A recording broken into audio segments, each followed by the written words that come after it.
It's away from a start here in Atlanta. As Budweiser, official beer of NASCAR, is the proud sponsor of the Budweiser Pole Award, given the fastest qualifier at each NASCAR NEXTEL Cup Series race. Budweiser congratulates Ryan Newman for his 5th straight Atlanta pole. The latest Budweiser Shootout eligible driver. Hi, everybody. Welcome to Atlanta. Mike Joy with Larry McReynolds. Darrell Waltrip will join us shortly. Larry, I know you've got a book this thick, thicker than the phone book in Atlanta, of crew chief notes for this place. How many of them still fit? They're not worth a whole lot this morning. You know, we've been talking all year long with all the changes, with the reduction of rear spoiler, the change in the tire. The crew chiefs were able to throw away their notes from the past and just work off this year. But because of what's going on here this weekend, you can almost throw the notes away from Friday, because these cars have not been on the racetrack since Friday, and the weather is 20 to 30 degrees warmer. This racetrack is so slick. These guys, it's a chess match from the get-go. Saturday was a welcome day off for some of the teams. They were able to go home, back to the Charlotte area, and enjoy a day off, or in some cases, a day at the shop. So, a lot of unknowns as we come to the fastest track in NASCAR, and we go trackside. And now, ladies and gentlemen, for those most famous words in motorsports, please welcome our special guest from the United States Special Operations Command.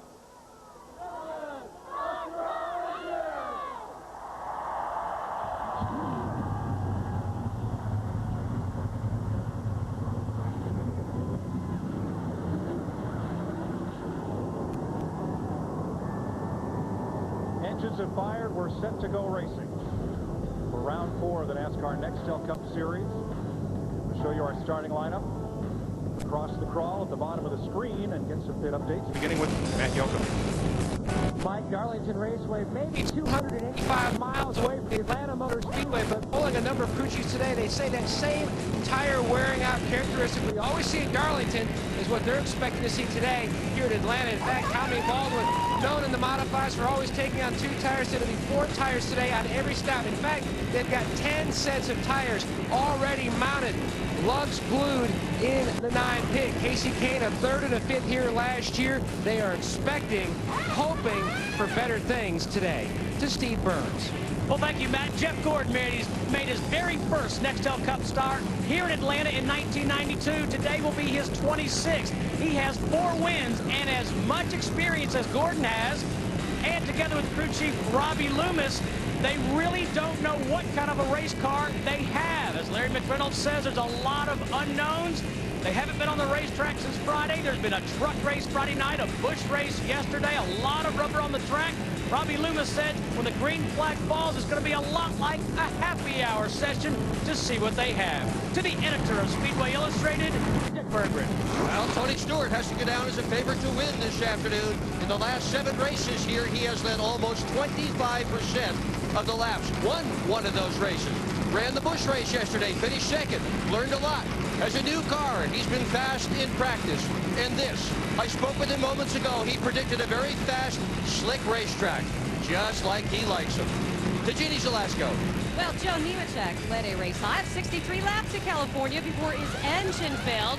And then it was a pit road miscue that caused his 3rd place car at that time to fall out of contention.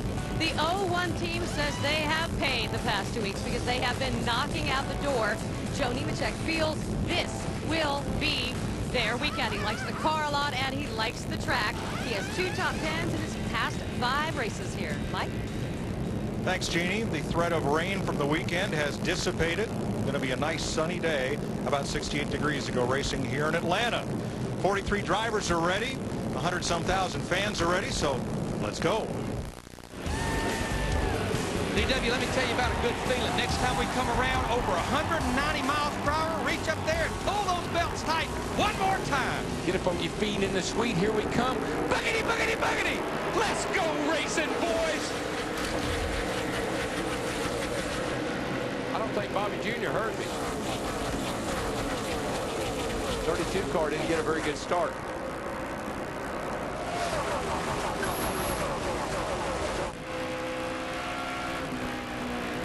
Trouble back straight away. Car around. That was Bobby Labonte, 2nd week in a row. A lot of cars around. That's a huge 24, wreck. Matt Kensington is 17. Remember, this They're is what still happened to wrecking. Bobby Labonte early in the race at Las Vegas. They're still wrecking back there. Kurt Busch, our points leader in the 97 car. And just like yesterday, we don't get through the first lap here. That started off at turn 2, and I tell you what happened. Bobby Jr. got up on the outside there, and I can't tell you who had the lift, but that's what bottlenecked these guys up. It's Kyle Petty in the 45 car came into Atlanta, 16th in points, and look at Jeff Gordon. At a track where aerodynamics is so important. Oh, and a really tough break for Shane Meal, who had a superb qualifying run, and it has gone for naught. Steve?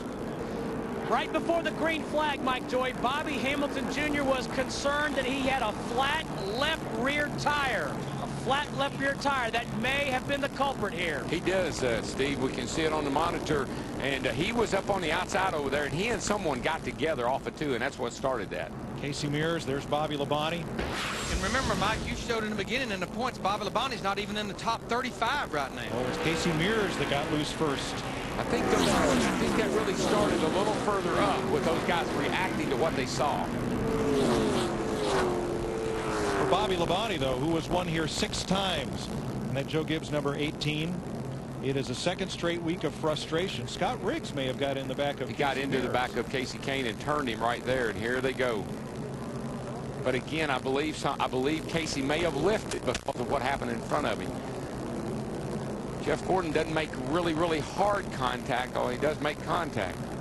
Dave Blaney squeaked through. There's Matt Kenseth 17. Travis Quaffle got it twice. And there Labonte comes to a halt right in front of Jeff Burton. 97 car, minor damage, I would think. You're riding with Jeff Burton. We're low. Got to spin in front of you. Get down low if you can. Easy. A lot of smoke. Can't help you a lot. Easy through here. Easy through. Got them piled up in front of you. Easy means easy. Caution is out on lap 1 for a multi-car pileup exiting turn 2. Pace cars in. We go back to green to begin lap 6. Single file restart. Ryan Newman out front. Try this again. But for how long? Here comes Jimmy Johnson. Jimmy Johnson in the 48. You look back there, Carl Edwards in that green and white number 99. These 2 cars were the class of the field yesterday in that Busch race.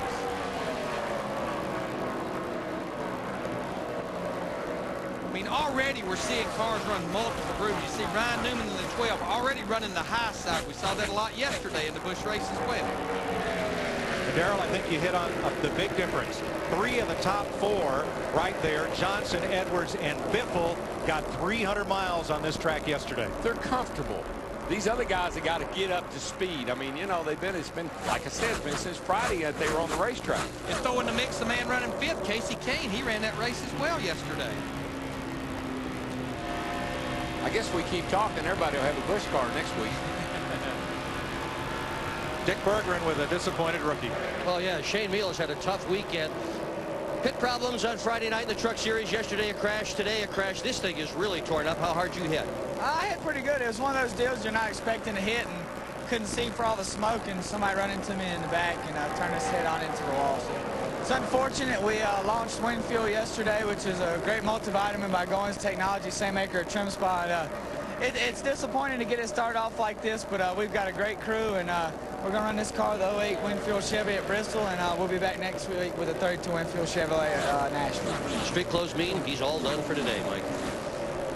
Thanks, Dick. Of the top 7 drivers, only 2, Ryan Newman, our pole sitter, and Joe Nemechek, currently 6th, did not compete in yesterday's Aaron's 312 you saw on FX. And Joe is usually one of the guys that runs most of the Busch races. Look at Greg Biffle in that 16 car. He was almost below the white line. It looks like right now Ryan Newman, the 12 car, our pole sitter, car's not exactly like he would want it. You know, Larry, I just don't see how that car can qualify as fast as it does, be impounded, and not fall back in the race, because you know you got to have a special setup to go that fast. Not necessarily the best race setup either. We've seen a good bit of 3 wide racing off turn number 2 right there. Jason Leffler, Scott Riggs going at it. There's Jamie McMurray in the picture with Dale Jarrett and Elliott Sadler. And riding with I don't know, somebody. I think it was Leffler. We got a lot of cameras out there. You know, coming off of 2 is a difficult part of this racetrack. It's a little slick right over there. You hit a little patch that they have in the track over there, a black streak. You can see it occasionally. It's like tar. Every now and then you'll hit that and the car will take off. You've got a lift. Somebody's around you, they always have a chance of running over you. And Darrell, that's really the only, you might say, 90-degree corner. You're carrying so much speed, you just run out of racetrack as you go up on the straightaway. Of the cars involved in the lap 1 accident, Robbie Gordon and Rusty Wallace running 1 lap down. Matt Kenseth is 7 laps back. And in the garage, Travis Quaffle, Bobby Labonte, Shane Meal, and Jeff Gordon.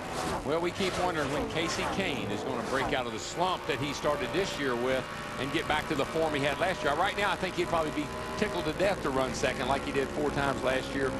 He's in 4th place right now.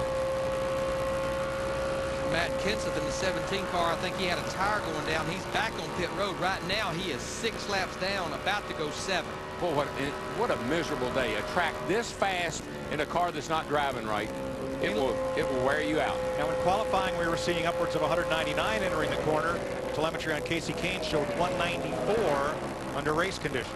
And that's still awfully fast because we're 12 laps into this run, and we know the cars will not run as fast today in race trim as they will in qualifying trim because you have a lot of things open, like front end open, to cool the radiator and oil cooler. See the 2 different lines here. The 12 car, it gets off of turn 4 a lot better than the 01 because you got a little freer line off of there. The car launches off the corner a lot better than it does if you're on the bottom. Watch the difference in these 2 cars.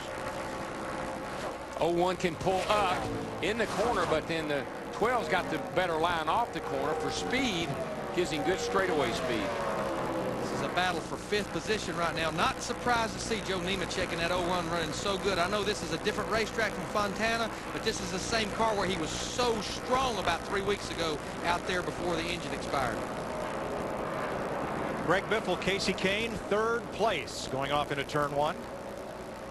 Seeing the same thing with these 2 guys right here. Casey Kane in the 9. That's where he ran the Busch race yesterday, right up against the wall. Greg Biffle right around the bottom. Joe Nemechek carrying Morissette's paint job this week, its sponsor. Gets past pole sitter Ryan Newman. That changes 5th place.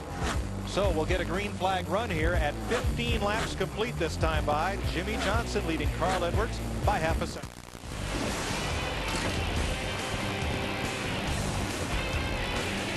Mark Martin moves up on Ryan Newman, who continues to drop back.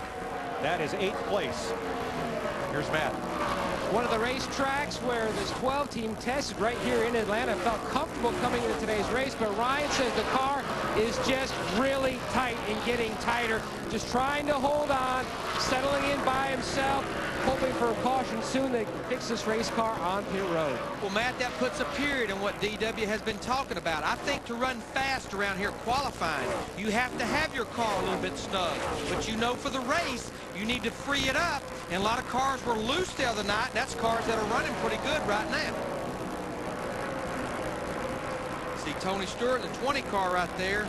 This is going to be a battle. When he catches Ryan Newman in the 12, this will be a battle for ninth. So Ryan is about to fall out of the top 10. But I'm going to tell you, the car, one of our biggest movers is Michael Waltrip in the 15 car. He started back in 37th. He's in 11th, working, trying to get in the top 10. 2 things. Michael won the Busch race yesterday. He ran in it. And also, his race team is the team that won this race a year ago with Dale Earnhardt Jr. And I talked to Michael this morning. He was very optimistic. Tony Jr. said, don't worry, dude. We got the right setup in the car. You'll be good in the race. And, you know, looks like he's pretty close. For more, here's Matt. He's got the right setup, and he also has the right race car. This is the same car that Dale Earnhardt Jr. won with here 1 year ago. Michael hasn't said a lot on radio. The car really to his liking, and it shows. Huge climb. Meanwhile, his teammate Dale Earnhardt Jr., much like he was in practice, much like he was in qualifying, loose all the way around this racetrack. Well, if you were watching qualifying and you knew when you got out of that car, that's the car you had to start the race in today, I would have not slept very well for a couple of nights. That thing was evil. Ryan Newman in the 12 just lost 2 positions to Tony Stewart in the orange 20 and to Michael Waltrip in the 15. Well, Newman has 5 straight poles here, but his average finish at this track is 14th. Here's Michael going after Tony Stewart. Got him. 9th place. And you know the most unusual thing about Michael Waltrip, Darrell, we talk about it all the time. We go to a racetrack where you rim ride. You run at the top of the racetrack. Michael Waltrip's the first one, but he's running right around the bottom of the racetrack as he is here in 3 and 4. So you know what that tells me? Maybe it's not Michael. because that car last year rode around the bottom here when Dale Jr. drove it. So has a lot to do with setup.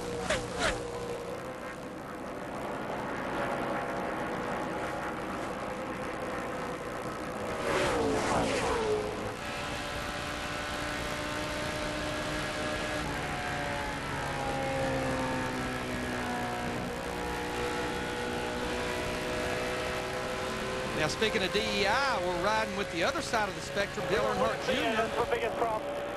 You hear him telling his crew chief, Pete Rundo, I'm real loose in the corner, and you can go nowhere loose in the corner because it messes the whole corner up. Remember, he started in 35th. He's 29th, but he's only about 7 or 8 seconds from being lapped by our leader, Jimmy Johnson.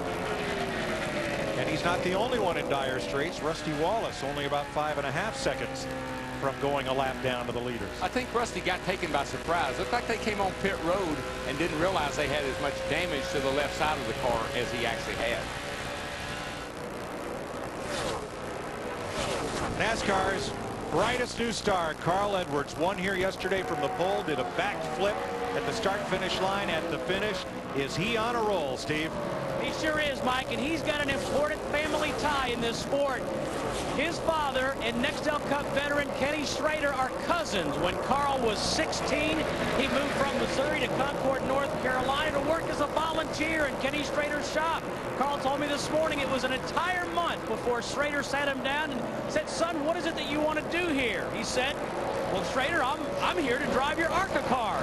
Schrader said, you absolutely are not. You're going to go back to Missouri. You're going to beg somebody to drive a dirt car, and that's where you're going to get experience. Carl said he wasn't very happy about it at the time, but that's what he did. He went back to Missouri, got in a dirt car. 3 years later, there was a big race in Moberly, Missouri. Kenny Schrader was there. Danny Losowski was there. Carl Edwards beat them all. And that was a big turning point in his racing career. He gives Kenny Schrader a lot of credit. Jeannie? Well, Joe Nemechek came into 2005 telling everyone he really had to curb his enthusiasm because he was so excited about the season. We talked about it in pre-race, some of the mishaps that have happened. In football terms, Joe said we have had flashes of a great offense, but have had too many turnovers. We squandered a couple of great opportunities, but this is a resilient team, and we are going to bounce back. Right now, he's bouncing around a little bit, a little too tight from the middle of the turns off. Can't wait for the pit stop to make the adjustments. Matt? Halfway through this run the last time by, that's what Tommy Baldwin told his driver Casey Kane. Casey said, what was my lap time the last time by? I changed up my line down in 3 and 4 and 1 and 2 just to see if it would help.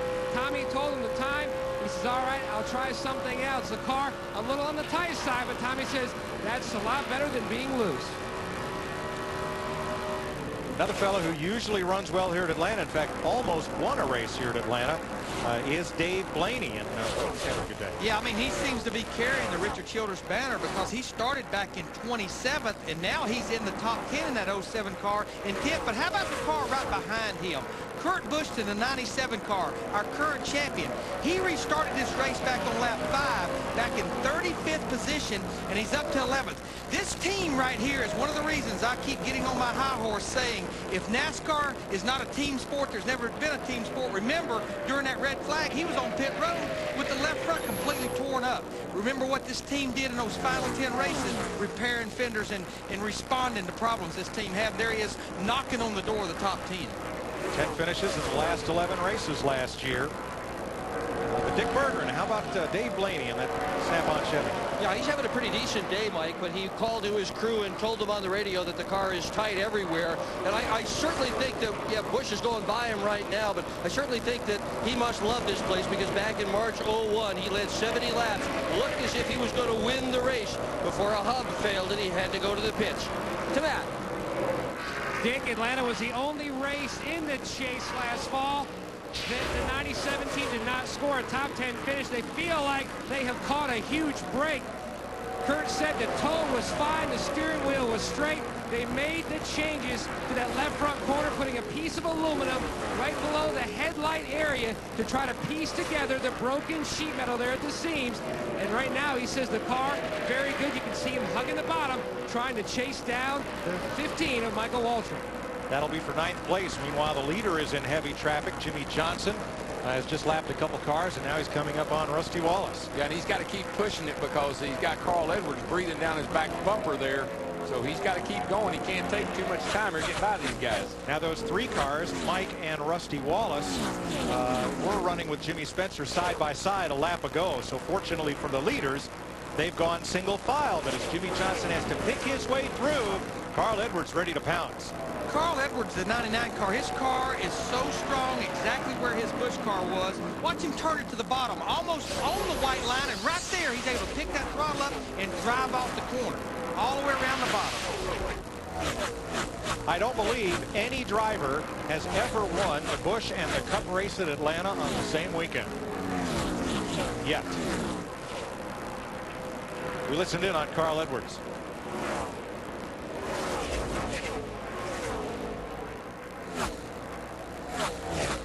Carl not saying much. Things are free on the throttle. Needs to be addressed if we're going to take air out. I think I can go fast if it's much freer on the throttle is what I'm saying. So what that means is when he's got the wheels turned to the left and he's backing the gas, the front end's not digging quite enough for him. He'd like to get that front end down in the racetrack a little bit more. But what they have to be careful, they don't want to get him loose. We've been seeing how cars that are loose are going backwards. 38 laps complete in the Golden Corral 500. You're watching NASCAR on Fox. The leader, the first lead change, last week's winner, Jimmy Johnson, keeping his streak alive in every race this season, having a lead. Johnson getting past pole sitter Ryan Newman, who led the first 5 laps. Right now we got,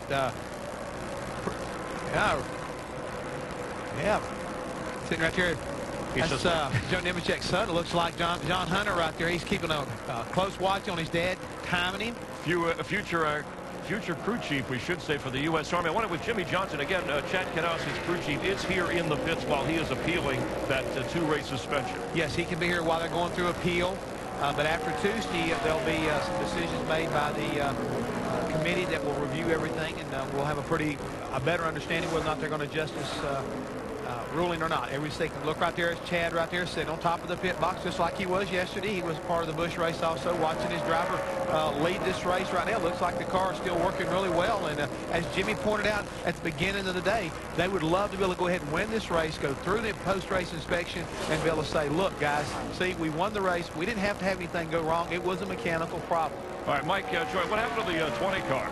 That's a good question. As his teammate Bobby Labonte returns to the track after lap 1 crash damage, Tony Stewart is falling through this field like a rock. His last lap, 32.90. That's 0.8 of a second slower than the leaders, and he's lost about 7 positions over the last 3 or 4 laps. Something's wrong with 97 over here in turn 4. He's coming to pit road. It's wobbling a little bit like it may have a flat tire. Matt. DW, that's exactly what he's saying on the radio. Right front possibly down on the 97. Dodged a huge bullet with that crash at the opening of the race, making his way back up through the field to the top 10. The Sharpie guy's on the wall waiting for him to pull to a stop. Scott Ringel, the Jackman, dives around the right side. They pull up. You can see the tire is cut down, the inner liner held up. As they come around and hit the lugs on the left side. We told you earlier, this was the only place in the chase that he did not score a top 10 finish last year, and he's away. It almost looked like he had made contact with someone with that right front tire as he came down pit road. It had the Goodyear rubbed off of it. We've got great cameras and replays producers who found us this. Let's see. This is Joe Nemechek. He's caught. He was battling Joe for fifth position. Place. Oh, he didn't make any contact with anything. He just lost it right, the tire right there. It was awfully lucky where that happened and he didn't get up in trouble. But let me tell you where his luck may be with him as well. Is we're only about 8 to 10 laps from that scheduled green flag pit stop. What they really want, they need this thing so bad, is to run through the course of green flag stops. And you know what? The way he was going with those 4 fresh tires, he probably will be leading this race. Well, you know what? I looked up in the dictionary, lucky, and it said Kurt Busch. We talk about comers and goers, Darrell, and at this place, a great example is Tony Stewart. He fell like a stone. Well, he's ratcheted himself back up. He's back up in the top 20, and now his lap times are only 0.3 off of the leader. So Dick, what was wrong, if anything? Well, quite a bit has been wrong. Early on in the race, Mike, he said that the car was tight on entry but was good off. Then later, at about lap 41, about 10 laps ago, he said the more the car goes, the more the back end gives up. The tail end loose for Tony Stewart. That's his problem. Starting to see some of those green flag stop-start. Here's Bill Elliott in the 91 car, and I talked to a lot of the Dodge teams this morning. They felt like they were getting the worst of the fuel mileage of most of the cars. This is a scheduled 4-tire stop, Steve. And Larry Mack, Bill Elliott, awesome Bill from Dawsonville, saying his car is very, very tight. They're going to make a track bar adjustment 2 rounds up on that 91 car. Chris Andrews, the crew chief on that automobile. 4 tires and a track bar adjustment. Mike Wallace is in. Jeff Green and Jason Leffler have also already made their green flag stops. Leffler was in about 10 laps ago, a little bit early for the length of this run.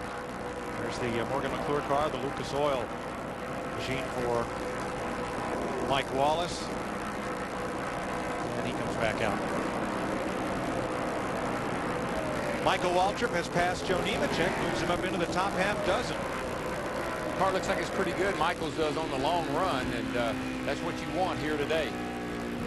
Because I don't see any indication of any more caution flags.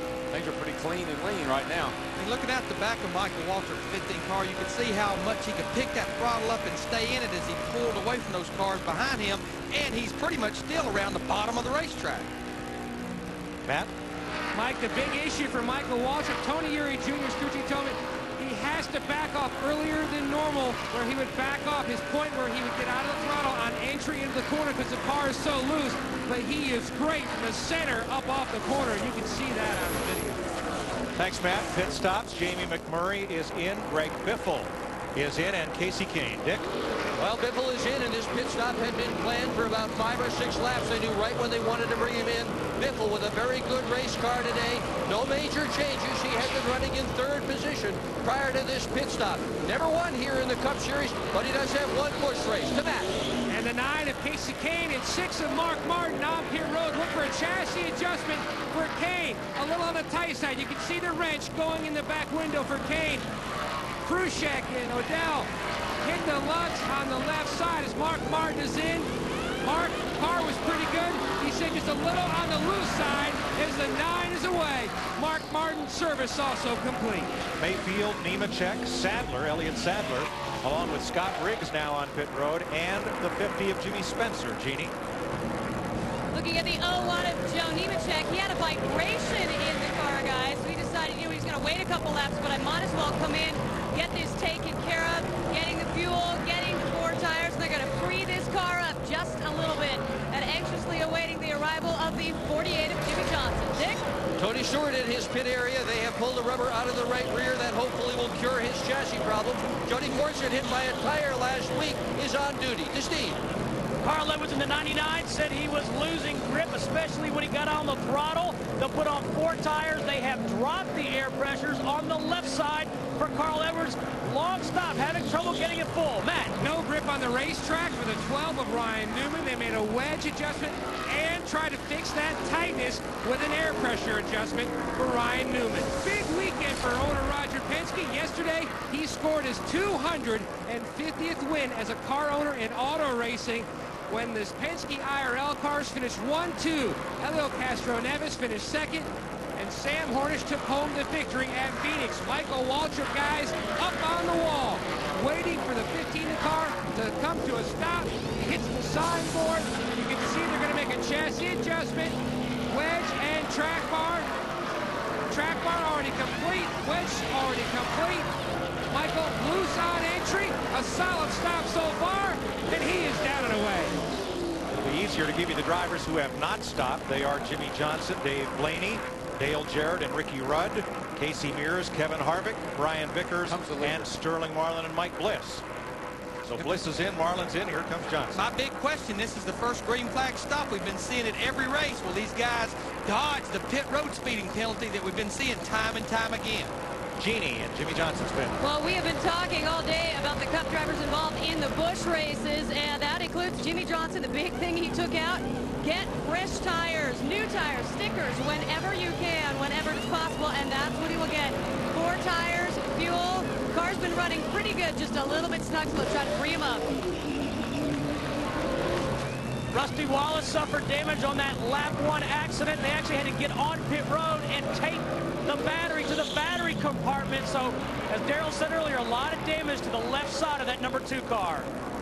One driver who has not stopped is rookie Kyle Busch in a backup car after a qualifying crash. He can't hear his crew on the radio. They asked NASCAR to black flag him and get him in for fuel. And just remember, that's a backup car that they had no track time with after crashing in qualifying the other night.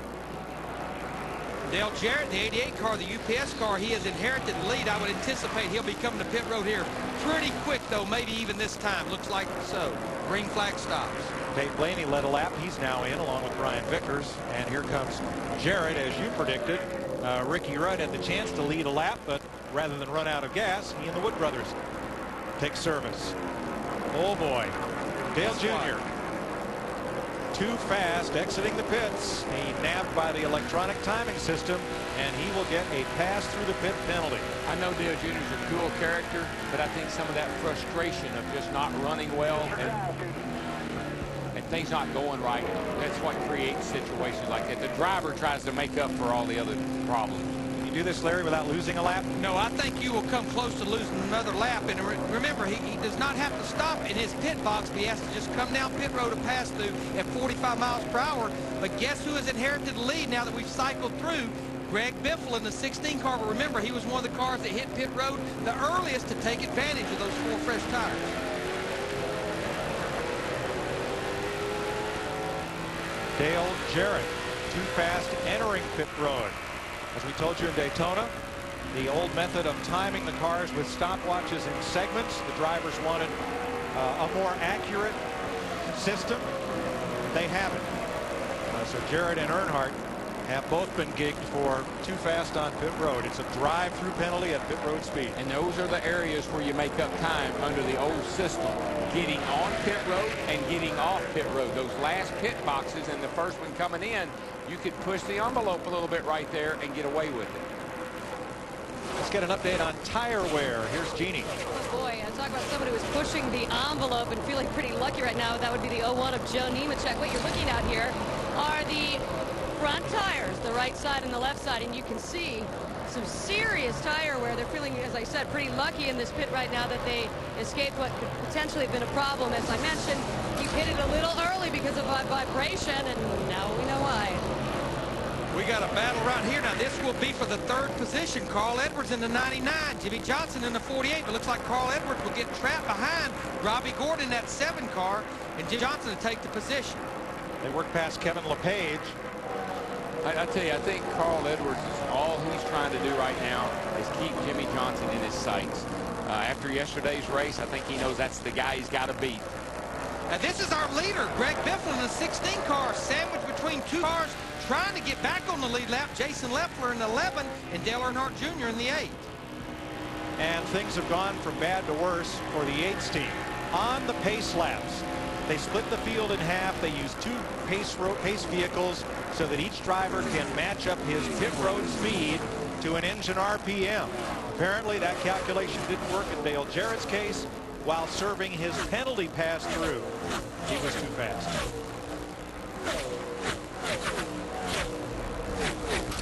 .67 laps complete at Atlanta Motor Speedway. Greg Biffle in front of Kurt Busch by 3.7 seconds.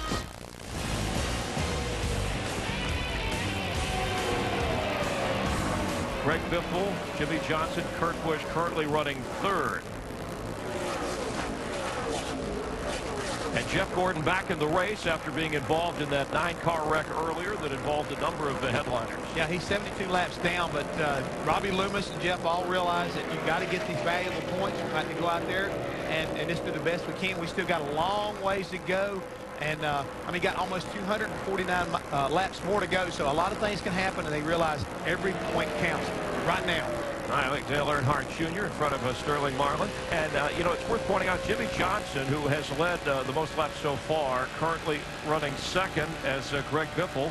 Yeah, he's trying to put a lap right now. Sterling Marlin running the 17th, and, you know, he's just on a rail right now. He's got that number 16 car right down on that line where you want it to be, and he's just motoring through this field. And Jimmy Johnson competing in the same chassis, the car that won the Atlanta race last fall in both races here at Lowe's Motor Speedway last year. We really got a really good battle right there. We see the 9 car right in behind Tony Stewart there in the 16, 40 car. I mean, they don't want to roll over and play dead for sure. Casey Kane, the only Dodge in the top 10, running 5th. Let's check in with Matt Yoakum. And Casey Kane running in the 5th position now. Moments ago, Ray Evernham, the car owner, was looking at the tires that came off Casey Kane's car. Now the right side showing considerable wear, but very similar conditions to the tires that came off Michael Waltrip's car as well, and a few other teams on my end of pit road. So we talked at the beginning of the show about tire wear, showing a lot of it here at Atlanta, and the teams are seeing that now. The 97 car of Kurt Busch running 3rd. His car is tight again. Remember, he pitted Mike Joy back on lap 51 with a flat right front. So Busch 3rd behind his teammate Greg Biffle, in front of teammate Carl Edwards, with Jimmy Johnson in between. A final note on that Carl Edwards stop. The gas man, isn't he really, Larry, the only man on the crew that has freedom of movement? Everyone else's movements is dictated by the man next to him or the man he's working with.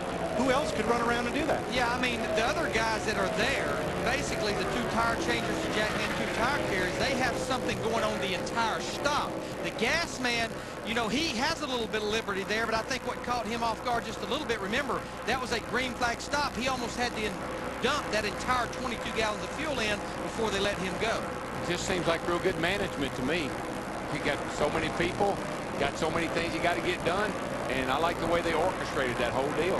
For a final word on this, let's go to Steve in Carl's pit.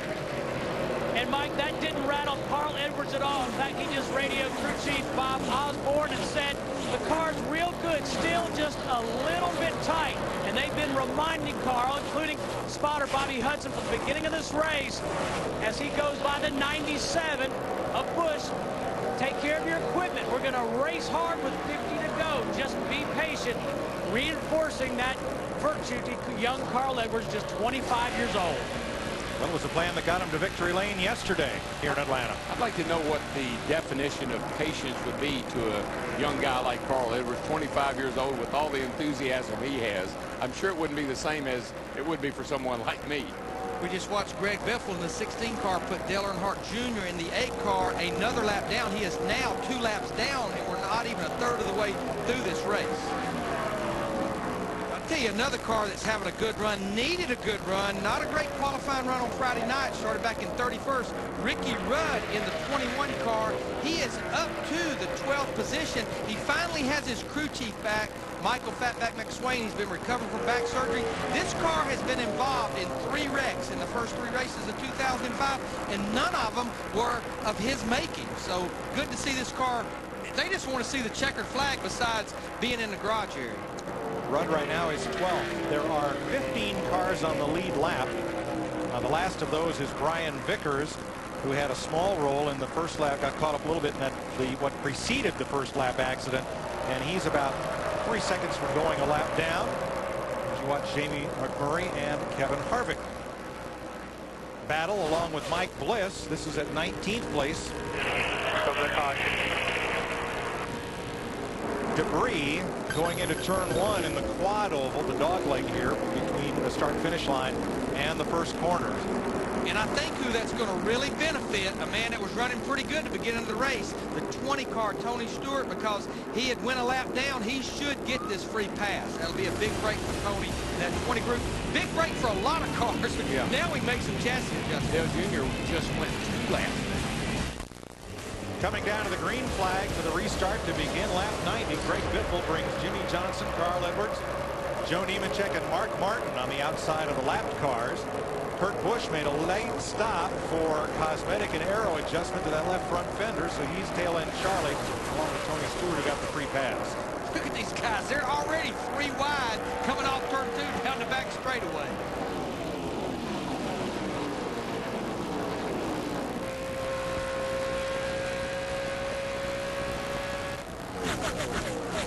Ryan Newman in the 12 car there, trying to get up there to be the first car a lap down, where maybe he can get the free pass should we get another caution.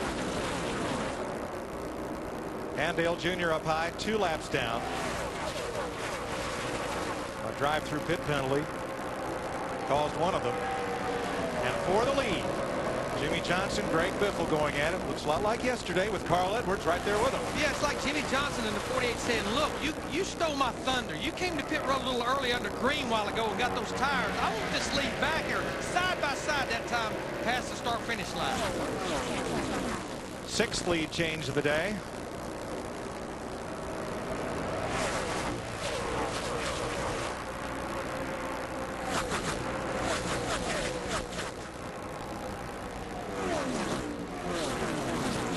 Now Kurt Busch has got to find his way up from the back. Let's hear what he had to say prior to, excuse me, Carl. Let's hear what Carl Edwards had to say prior to his pit stop.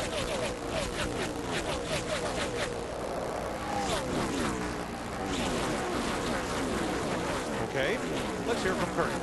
Wonder who you're from to begin with.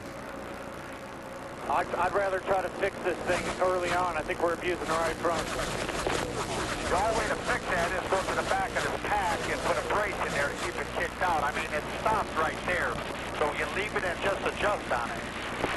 I think there's probably only about, what, 20 cars on the lead lap now? Okay, but you know this will put you to the back because we got to take the tire off and put a brace on there. Said 4, but it'll put us to the back of 20 cars instead of 42. I think that was the key. How many cars were on the lead lap? We're not like we had 30 or 40 cars. We only had 19 or 20.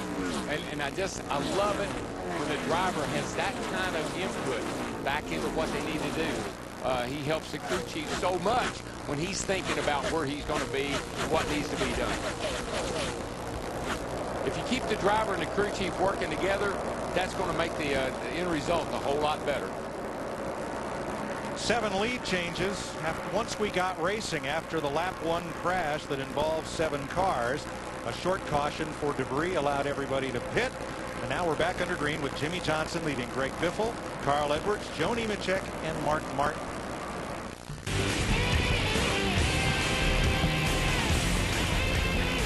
And we're going to get a caution. Now the 4 car is putting out quite a bit of smoke, and I'm sure he must put out some debris. He's been running on 7 cylinders. Here and go by and making quite a bit of noise. And he lost an engine on Friday. That's the reason he had to go to the rear of the field. I think this caution will be a huge break for Jeremy Mayfield, the 19 car. He will get the free pass.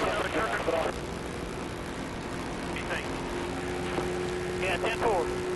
Now we mentioned Brian Vickers coming in early. He had a vibration. It felt like we took grip out of the back, but it felt like the front just wasn't gripping as good. So. Yeah, just to go a little bit, just what you're talking about. Yeah, obviously that caution was a big break for Jeremy Mayfield. We just mentioned about him getting the free pass, but Brian Vickers is the guy that did not want to see that caution because he is now a lap down. So when we restart, there'll be 16 cars on the lead lap with the addition of Mayfield. You know, when things like that happen, you always say, man, how unlucky can I be? Make a pit stop and a dead gun caution comes out. Pit road will be very busy with these 15 or 16 cars. Dick Berger, I'm sure 4 tires and more adjustments. Well, no adjustments at all for Biffle. He likes the cars so much, all they're going to do is put 4 tires on it, same air pressure, no wrenches in the back of this car. He has got a real weapon today. To Jeannie. Well, the 48 of Jimmy Johnson still a little snug in the center. It actually just started again, though he's hoping the air pressure adjustment will free the car up, Steve. Just a quarter round of bite in the left rear for Carl Edwards. Just a little bit free. 4 tires. Good, consistent stop for the 99. Matt? The 6 car, Mark Martin. Best car here last fall. Didn't get the victory. Losing a little bit of time on the left rear, but they said the car was free most of the day. It had snuck up. They made a track bar adjustment to try to tighten him up a little more. Track bar also for the 9 of Casey Kane. There you see the race off pit road. Mark Martin, good top 5 run. Those guys gained 2 positions, as well as Elliott Sadler in the 38 group and Jeff Burton in the 31. I think the reason the 48 car lost that one spot, Larry, is they had a tire laying in front of the car, and when the right front tire changer and the jackman went around to the left side, they had to jump the tire to get to the other side of the car. Hurt them just a little bit. Here they come. You see the tire, I think, throws this tire out here in front of the car right there. couldn't go any worse. Now, see, he's hung up, he's falling. It really hurt the jack man. Really hurt him getting around the car. And I mean, you're not talking about maybe a half a second, but when you're changing 4 tires, dumping this fuel in 13 to 14 seconds, huge difference. Don't want to lose the lead in the pits. That's a happy group there. That's right, Doug. Pump them up. You got a long way to go, buddy. Looking good. When you want to look your best, Enterprise will pick you up so you can drive the best. Dale Jr., you best open that door for me. Pick Enterprise. We'll pick you up. Gray hair in the beard is pugnacious. In other words, gray hair stinks. Just for men, switches and dishes gray. Gray is gone. It's simplistic and naturalistic. Easy. And Claude looks splendiferous. Just for men gel. The Rejuvenator. Did you know Honda makes portable generators? Well, they do, and they're perfect for camping, working anywhere you need. For all kinds of RV comforts like air conditioning, or for emergency backup. Lightweight and quiet, Honda's got a generator that's right for you. See the CU 2000? 2 of them provided enough power to film this entire commercial. Honda, the power of choice. Call us for the dealer nearest you or shop online now at honda.com. Well, it's been a long day for Strahan. What a lovely shot. Hey, maybe it's your deodorant. Let's start over. No, this time start with Right Guard Gel. It's the strongest gel around. Right Guard. Start right and right.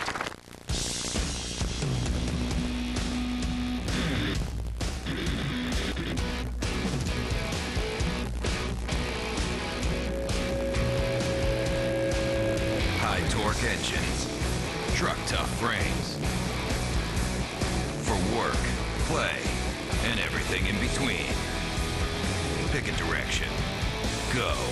Get 2 years of extended service protection free on all John Deere Buck ATVs today. Parts, give me parts. At AutoZone, I can find the right part. Parts, give me parts. AutoZone, for the parts you need to do the job right. Get in the zone, AutoZone. As the Roush contingent owns 3 of the front 4 spots as we go back to green to start lap 1:23. What do you say, Larry? I'd say grab those knobs, throw them all away, and let's crank it up.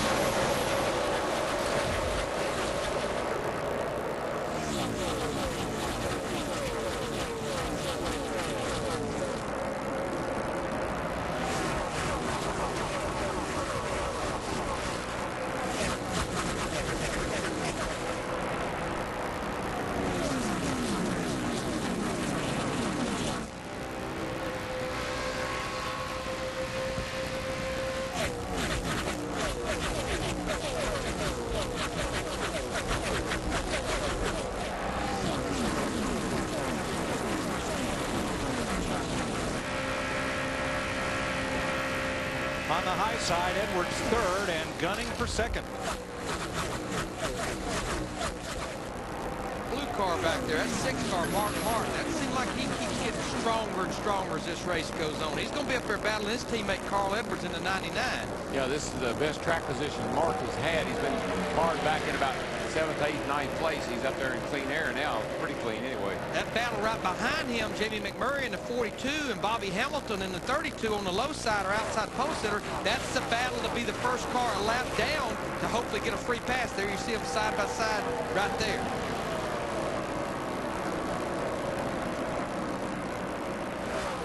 Here's Matt. And Mark Martin has 2 wins here, chasing a third now. This team trying to stay ahead of the racetrack. They went back and forth debating whether to make the track bar adjustment or not, even though the car had started to snug up. Mark said, let's use this run as an experiment for later to see how much this track and this car tighten up on this run so we can plan ahead to the finish. One car that shot forward on that restart was Tony Stewart. Right now he's in a big pack of traffic just ahead with Kevin Harvick just behind, but Stewart has climbed up into the top dozen, battling Jeff Burton for position and trying to gain on Blaney.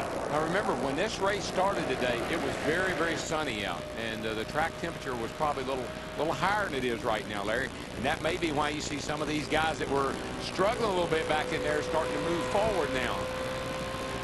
You just mentioned that you think it's getting a little overcast and cooling down. If you notice, the air temperature has not changed that much, but just look at how much the track has cooled down, and that definitely changes the handling characteristics of these race cars. That's what these teams and crews are trying to keep up with.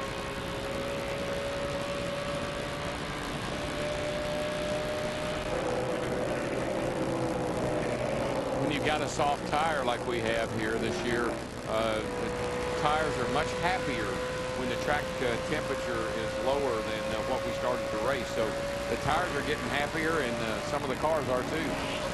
Right with Jeff Burton right here, he just got passed by Kurt Busch, that 97 car, and that was a battle for 13th. Kurt struggled a little bit after that last restart after the repairs were made. Looks like maybe they made some more adjustments that gets this car a little better. The amazing thing, guys, is we're not quite halfway.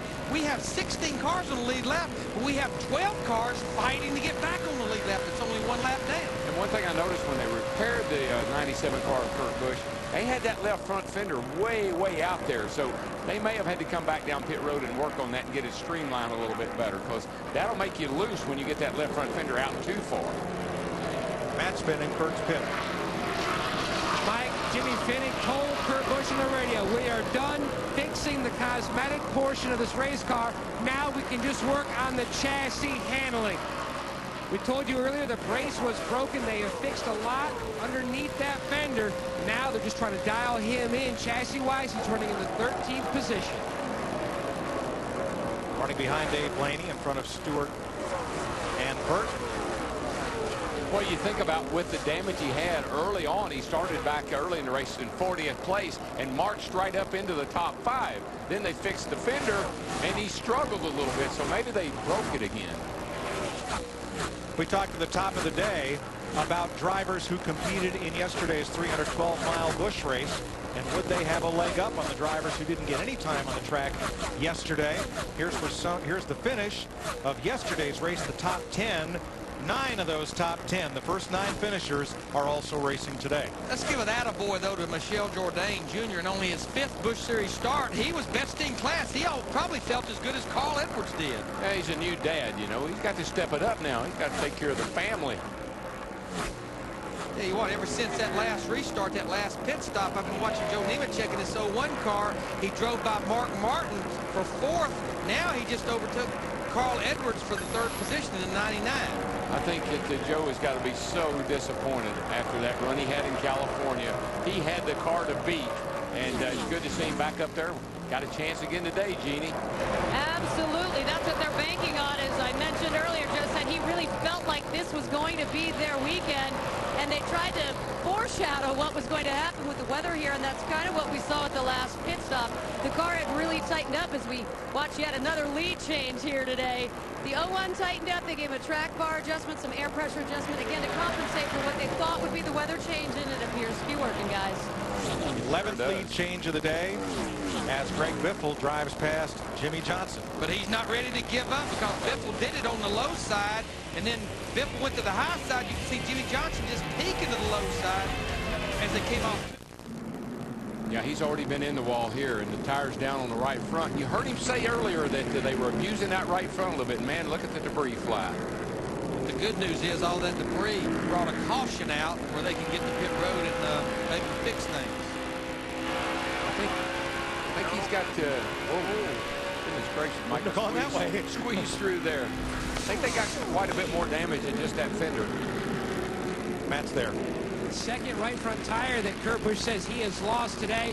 They're going to take it behind the wall to make further repairs. Just moments before he hit the wall, he said we're going to make a track bar adjustment, want to go down. And he's also talking about what air pressure adjustment he wanted to make to that right front.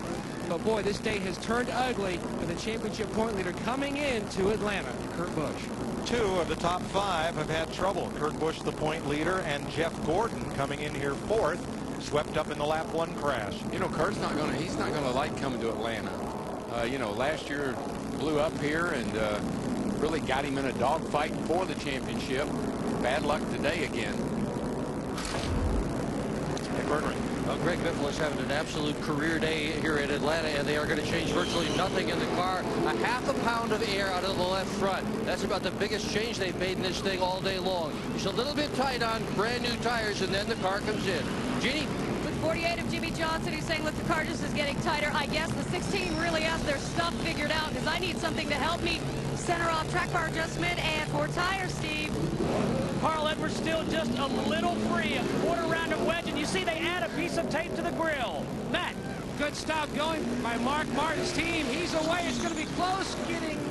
Looks like the 48 is going to get him. Slight track bar adjustment for Martin. He was solid before the stop running. I tell you, that 6 team, they have been on the mark all day long, but it looks like Joe Nemechek, that group gained 2 positions. Carl Edwards, the 99, they lost 2 positions. Casey Kane down here, Tommy Ball in that group, they gained 2 spots. Welcome back to Atlanta Motor Speedway. 163 laps. We've just taken halfway in the Golden Corral 500. Greg Biffle in front of Jimmy Johnson, Mark Martin, Carl Edwards, Elliott Sadler, and Ricky Rudd. 5 Fords in the top 6 spots. Then Dave Blaney, Casey Kane, Jeremy Mayfield, and Jeff Burton. I'll show you what happened to Bobby Labonte as he was cruising around here 48 laps down when there was a problem with Kurt Busch's tire.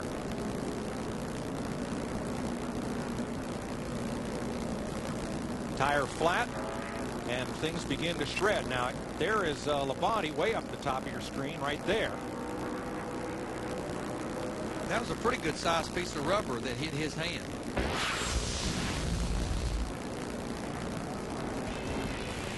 Well, hopefully Labonte is okay.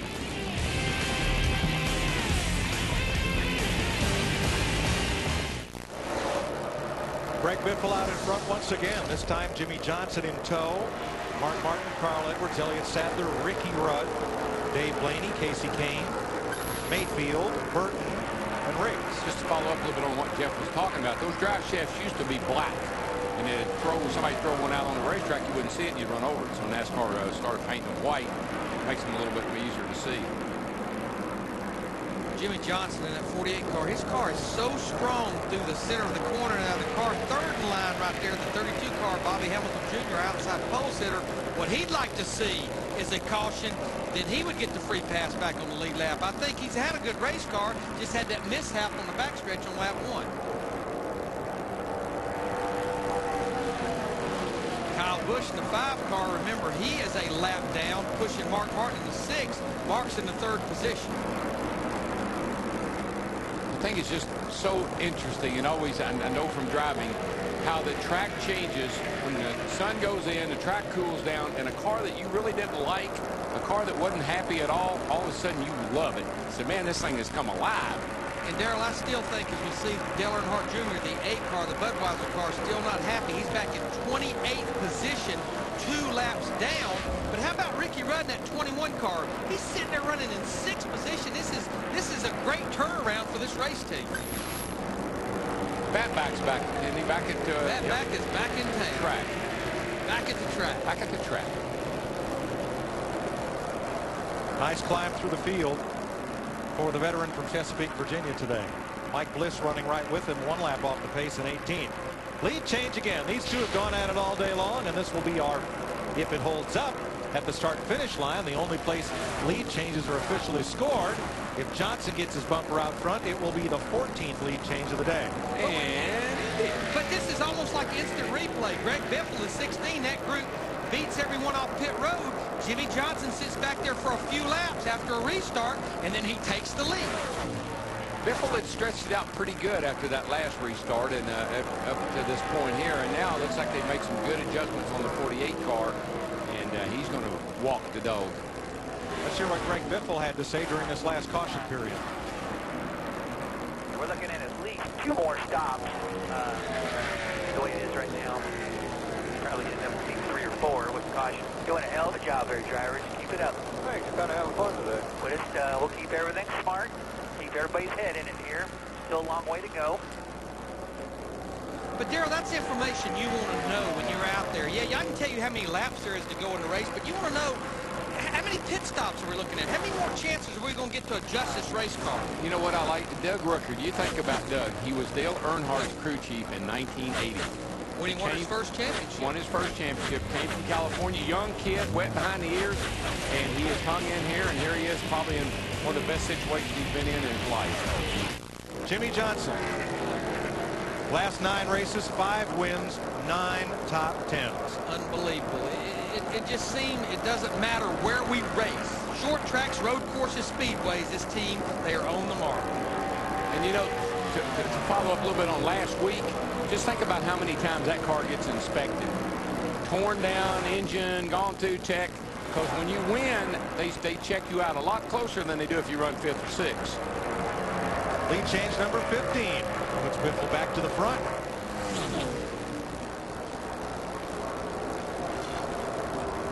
Look at Jimmy's last 9 races. Last season are the ones above the line, and then he picked up right where he left off in 2005. 3 races, 3 top 5s, including a win. And again, to update, his crew chief Chad Knaus, penalized by NASCAR, but he has elected, as is his right, to appeal and to stay the suspension until the appeal is heard. The car's measurement, group measurement, was found to be out of specification, out of adjustment at the conclusion of last week's race. Similar on the 5, Alan Gustafson, similar situation with the quarter panel height, out of adjustment. Meanwhile, Kevin Harvick's crew chief Todd Berrier is appealing, but he has begun to serve his 4-race suspension for unapproved modifications to the fuel cell prior to qualify. Richard Childress and Berrier and Kevin Harvick said earlier that they are hoping to reduce the severity of the suspension, but don't expect to escape it entirely. Since they had tested here and were ready for here, they felt like that was as good a race for Todd to be off as any. Well, that battle's been going on right here at DW for quite a while between Elliott Sadler and the 38, Ricky Rudd and the 21. These guys are battling for 5th position right now. A couple of Virginia boys there having at it. Well, let's catch up on Bad Back McSwain. Dick? Well, Ricky Rudd, his driver, started in the 31st position, and right now he's running in the 6th. Bad Back was out for a couple of weeks with back surgery. How are you? I'm doing pretty good. I've been standing up a long time, but I'm fine. How about your race car? Can you get some more spots? Yeah, I think so. I mean, the pit crew's been working really hard, and Ricky's driving his tail off. We're happy with our car. We're just trying to be conservative because of where we are in points. We'll take every spot we can get. He's working on one now. Look at this guy. He doesn't want to take his eyes off that race car even for a second. Followed it all the way around the racetrack while we're talking to him. You know, this year, as we see Kurt Busch, our champion and our points leader coming into Atlanta back on the racetrack. Now he's in 37th position, 20 laps down. But just back to Ricky Rudd, you know, we know it's Rusty Wallace's last year, NEXTEL Cup, Mark Martin's last year. A lot of speculation around Ricky Rudd. He made some very powerful but short comments back in January doing the meter tour in Charlotte. He said, you know what, when I'm not competitive, when I don't feel like I'm competitive, that's when I walk away. I probably won't have no final season last call. Well, the way he's running, looks like he's going to be around for a while. Among the drivers that have had trouble today, you've heard about Bobby Labonte and Jeff Gordon swept up in the wreck early on. But what about Dale Earnhardt Jr.? 1 lap down due to a pit road penalty, lost another lap, but just plain got lapped on the racetrack. Matt, he's 2 down. Still 2 laps down, running back in the 28th position. Now, the day as far as points goes, Junior still running in the 27th position in the championship standings, but the car still extremely inconsistent. It was loose early, could barely hang on to it. Then the car went back to the tight side when they pitted on lap 119. Now it's back to the loose side. If you look at his times, it's about 4 to 6 tenths a second a lap slower than the leader. Not a good day for a guy many figured would be in the championship fight early on this year. Not a good season so far for Junior. I just think when you think about Dale Earnhardt Jr., you think about Tony Jr., Bury Jr., and Sr. That's the only crew chief that man has ever had since he's been in racing. I think you took him out of that comfort zone, and it's going to take some time. I'm not saying that there's any problem with Rondo. I'm just saying it's going to take some time. Roush Racing teammates, Carl Edwards and Mark Martin, pupil and teacher. Well, maybe, but Edwards, at least in the Busch Series, has picked up where Mark Martin left off. far as getting to victory lane is concerned. Now they battle side by side for third. But not surprised to see Mark running good here. You heard Matt Yoakum earlier say he's won here twice, but he ran second here in the fall, led a bunch of laps up to near the end, and this is the same race car. But the thing about it, this Mark Martin, it seems like his car is getting stronger and stronger as this race unfolds. And these long green flags, Larry, is what takes its toll on an engine here. These are high speeds, lots of RPM, and this is a 500-mile race. The last 50 miles, 75 miles of this race seems like always catches somebody up with an engine problem.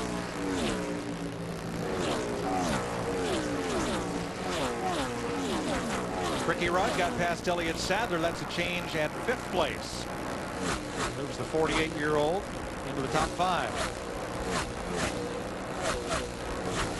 Well, the Ford had won here in 15 races, but let me tell you, there are 1, 2, 3, 4, 5 of them in the top 6. This is Casey Kane in the 9 car. He's in 9th position. Now, Dale Jarrett in the 88 car. He is 29th, 3 laps down. Earlier in the race, had 2 consecutive pit road speeding penalties under green. That's Scott Riggs just ahead of Kane. They are racing for 8th place. Another good run by Scotty. I'm just pretty impressed. And another guy that's just ahead of him, Dave Blaney, just trucking along here. He likes Atlanta, like we almost won a race here a couple of years ago. Having a great day today. Yep, Blaney came out of the World of Outlaws, came to NASCAR, ran some Busch races, got into Bill Davis's Cup car, and anybody who was here that day will tell you he would have been a winner had they not had that hub problem. That gum loose wheel got him. Tell you what, Casey Kane, though, in the 9 car, got a heck of a run off turn 4 the last time, and it looks like he's going to carry it down through 1 and 2, but he's going to fall back in line on the backstretch behind Scott Riggs in the 10. Let's update the man that had the penalty the last time we had a caution. Joe Nemechek had been running up in the top 5 for most of the race, hit the commit cones when they came to pit road, and right now he's only been able to get back to about 12th position. Problem is he's almost a half a lap behind our leader, Greg Biffle. Just hard to make up that ground here. It's kind of, when you get in the back like it's kind of like reminds me of the movie Gladiator.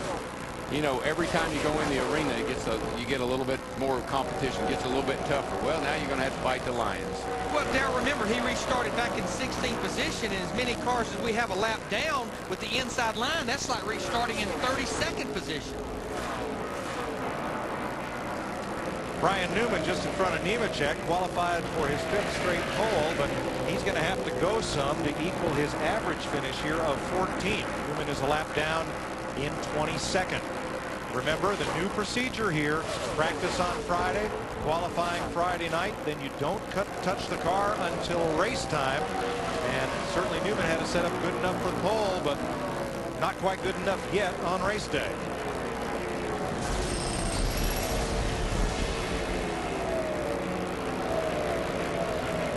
You see it qualifying on the mark, race after race, just that average finish. And I talked to some of the members of the Penske organization this morning, and they said, you know what, and we've talked about this, Darrell, they have to figure out how to close the deal, yes, start to finish. And, you know, it kind of reminds me of golf. Some guys can drive for, you know, they can drive the ball a mile, but they don't have a lot of finesse when it comes to the greens. Here's Jeannie. In the 48th minute, Jimmy Johnson, where Jimmy is telling his crew chief, Chad Canals, the car is tight into the turn and into the center of the turn. And actually what it is doing is bogging the engine down, slowing it down. He said we need something in the right rear or a little less in the left rear to help steer the car, planning the adjustments for the pit stop. And here's where the past winners at Atlanta Fair, 3 of them in the top 5, Johnson, Martin, and Rudd, but the rest of them well down the list. Yeah, and those 2 guys at the very bottom there have, Gordon's got 4 wins there, Labonte's got 6. That's 10 wins at the bottom of the list. Caution is out. For the 5th time today, there is Bobby Hamilton Jr., who was trying to get back to the lead lap, crashing in turn 2. Caution will be a huge break for one of those past winners that was on that list, Tony Stewart, because he was not very far from going a lap down in that 20 car. And we were very, very close to green flag pit stop starting to break out. Yeah, you know, it always makes you wonder, you get that close to a stop. Tire wear out, is that what happened? You know, he had the right front look like down. Darrell, it's such a fine line here. We've been hearing these guys all day long talk about their cars being loose, their cars pushing. You can't have a car be loose, but at the same time, if you tighten it up too much, it just works that right front tire. Oh boy, if you these turns are so big here, and if you're leaning on that right front tire, you're leaning on that baby a long time. And during this run, Bobby Hamilton Jr. was running that car very hard, trying to stay in position to get the free pass. Instead, he causes the free pass, and it will go to Brian Vickers. That's a shame. They had a great run at Las Vegas last week, finished 11th, came here with another new car, sat on the outside of the front rows. This team's starting to turn it around if they can just get all the luck to work with them. It's baby steps, and they're taking them, and they're getting there, and that's encouraging. Dr. Dirt. Yeah, and I'm in Greg Biffle's pit. I've been here all day, and it's the same story. No major changes. They're going to let the right front tires sneeze 1/2 a pound of air pressure, but that's it. This set of tires has essentially the same code numbers as the tires that have come off the car. To Jeannie. From no major changes, how about the 48, where Jimmy Johnson saying all we've been able to do is keep up with the track. Maybe we should double our efforts. Translation, overadjust for what will be. Steve? Half around a wedge and a track bar adjustment for Carl Edwards. 4 tires, he's got just a little free. Matt? Trying to tighten up Mark Martin's race car as the 16 goes by, the 48 goes by. Mark was concerned right before this caution. He was starting to ease out of it a little bit. Thought he might have something amiss with that right front. But nothing else, referring back to the crew looking over the tires at this moment. See the real loser right there on those pit stops. Mark Martin in the 6 car. Those guys lose 2 positions. Jeff Burton's 31 team, they gain him 2 positions.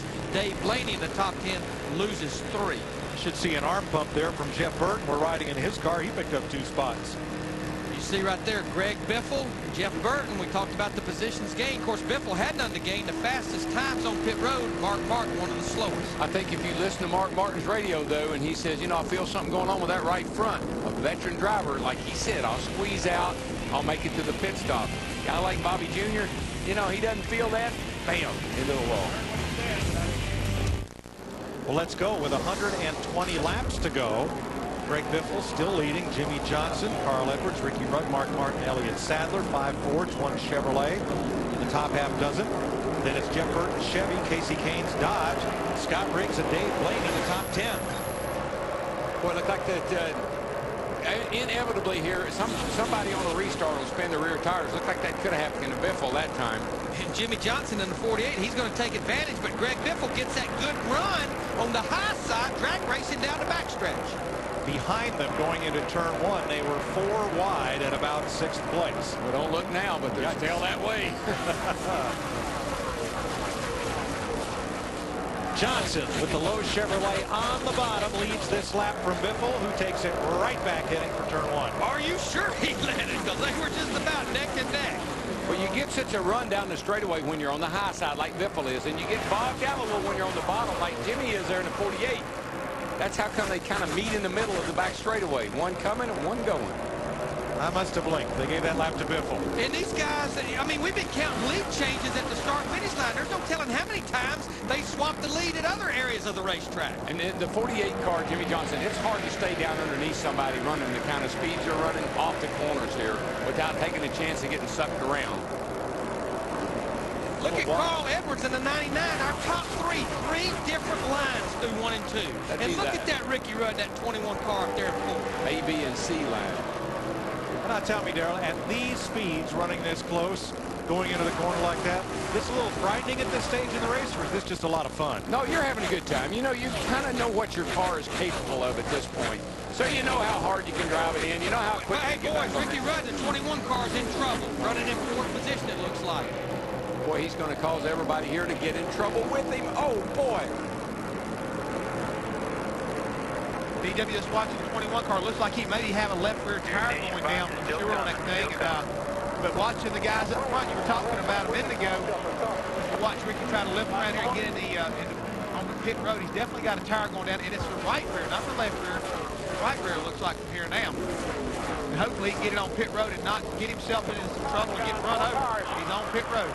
Biggest thing, can't speed on this pit stop. He's probably going to go a lap down right here. They just got to get back out there. Dick, they know they have a good race car.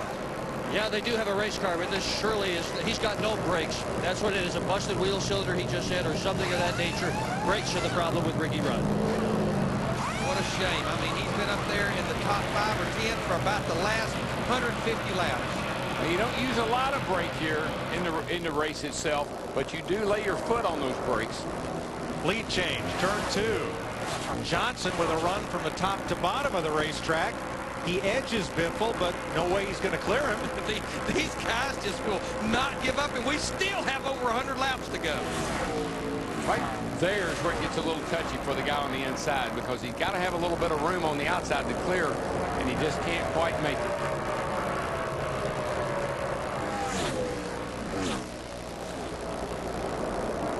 This time through 1 and 2, Jimmy Johnson to the bottom, Greg Biffle all the way up to the top of the racetrack. The bottom will prevail if you can just stay in the gas as you exit the corner. I mean, the shortest way around is on the bottom, so you're going to have the shortest amount of the distance to go. Sometimes you get bogged down there, though. Darrell, you and Larry both know sometimes you see a situation like this happening, two guys going side by side like they're doing.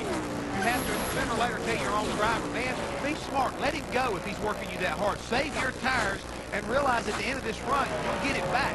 So you got to throttle back sometimes and realize this big picture is how are you going to finish if you've used that right front tire, and you've already seen when guys do it, they'll wind up in the wall. Well, these are the two best cars on the racetrack right now, 48 and 16. And their cars have been really good all day long. I think with the aero package, that little bit smaller rear blade back there, you want to get in clean air as quick as you can. Ricky Rudd's really fine ride is over. He's taking that car to the garage.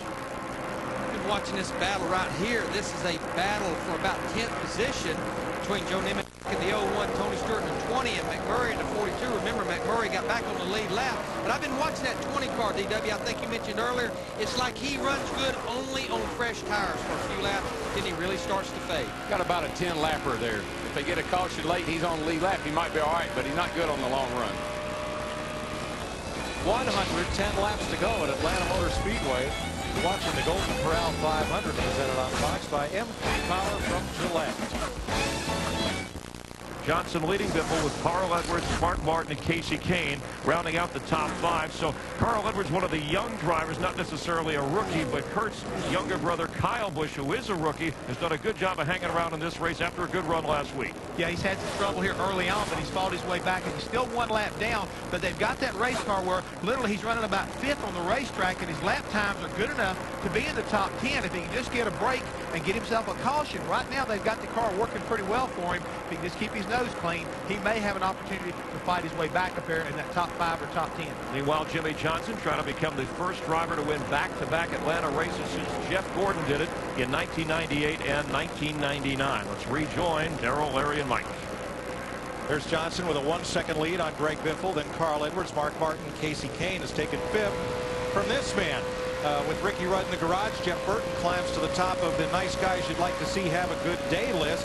He is now 6th. He has 3 4th-place finishes here, 2 5th-place finishes at Atlanta, all with, well, one with, I think, Stavola brothers, and then the rest with Roush Racing. And just remember, he started this race back in 38th, and as you just saw in the highlights from Chris and Jeff in the hotel, he was involved in that crash on lap 1, so great recovery by this race team. And Childress has 5 wins in the spring race here at Atlanta, thinking back to not too long ago when Kevin Harvick won this race.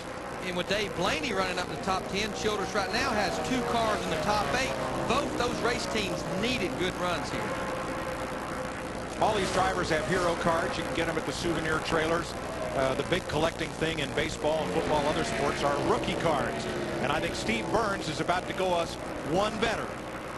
Hey, Mike, remember I told you a little bit earlier, Kenny Schrader told Carl Edwards to go back to Missouri and get in a dirt car. Well, Carl needed an angle, a way to get noticed. His mom, Nancy, suggested that he make business cards. So he did, and it says, if you're looking for a driver, you're looking for me. Now, a lot of the local racers made fun of Carl, gave him a lot of flack for doing it. But you know what? It worked. One of these business cards made their way to Roush Racing, and now his mom, Nancy, is sitting atop the pit box watching her 25-year-old son race for the win and the weekend sweep. Hang on to that, Steve. That could be a valuable souvenir. All right, DW, I'm going to put you on the spot. You're hunting a driver for your NASCAR Craftsman Truck Series team a few years ago. Guy gives you a business card. What do you do with it? I'd say, that's nice. Probably put it in the folder and move on. You know, that doesn't happen very often. But, you know, what I like is guys like him that have taken a little and done a lot. That's what got us. That's what got someone's attention. That's what got Jack's attention. Not taking a lot and doing a little. Yesterday's winner in the Aaron's 312 Busch Series race, his first Busch win after a successful run for Roush in the Craftsman Truck Series. And just look at everything he's trying to accomplish this year, and early in the season he's accomplishing it. He's trying to win the NEXTEL Cup Championship, and he's well in contention. Now, he's not eligible for Rookie of the Year in NEXTEL Cup because of the amount of races that he ran last year, but he is eligible for that award in the Busch Series as well as the Busch Series Championship. So of the big four, he could accomplish 3 of them this year. Almost ranked the leader twice. He just goes high in 3. Never know about him.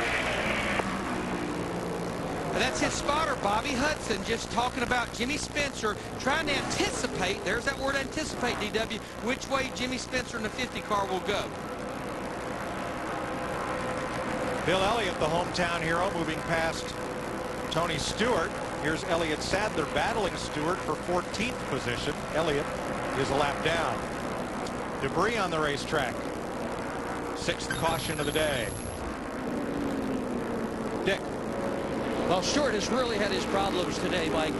They have done just about everything they can to that car. Some of the adjustments have been so serious that he has come in. They've just done all kinds of things to the car on a caution. He'll go out, make another lap, come back in and change a bunch more stuff on it.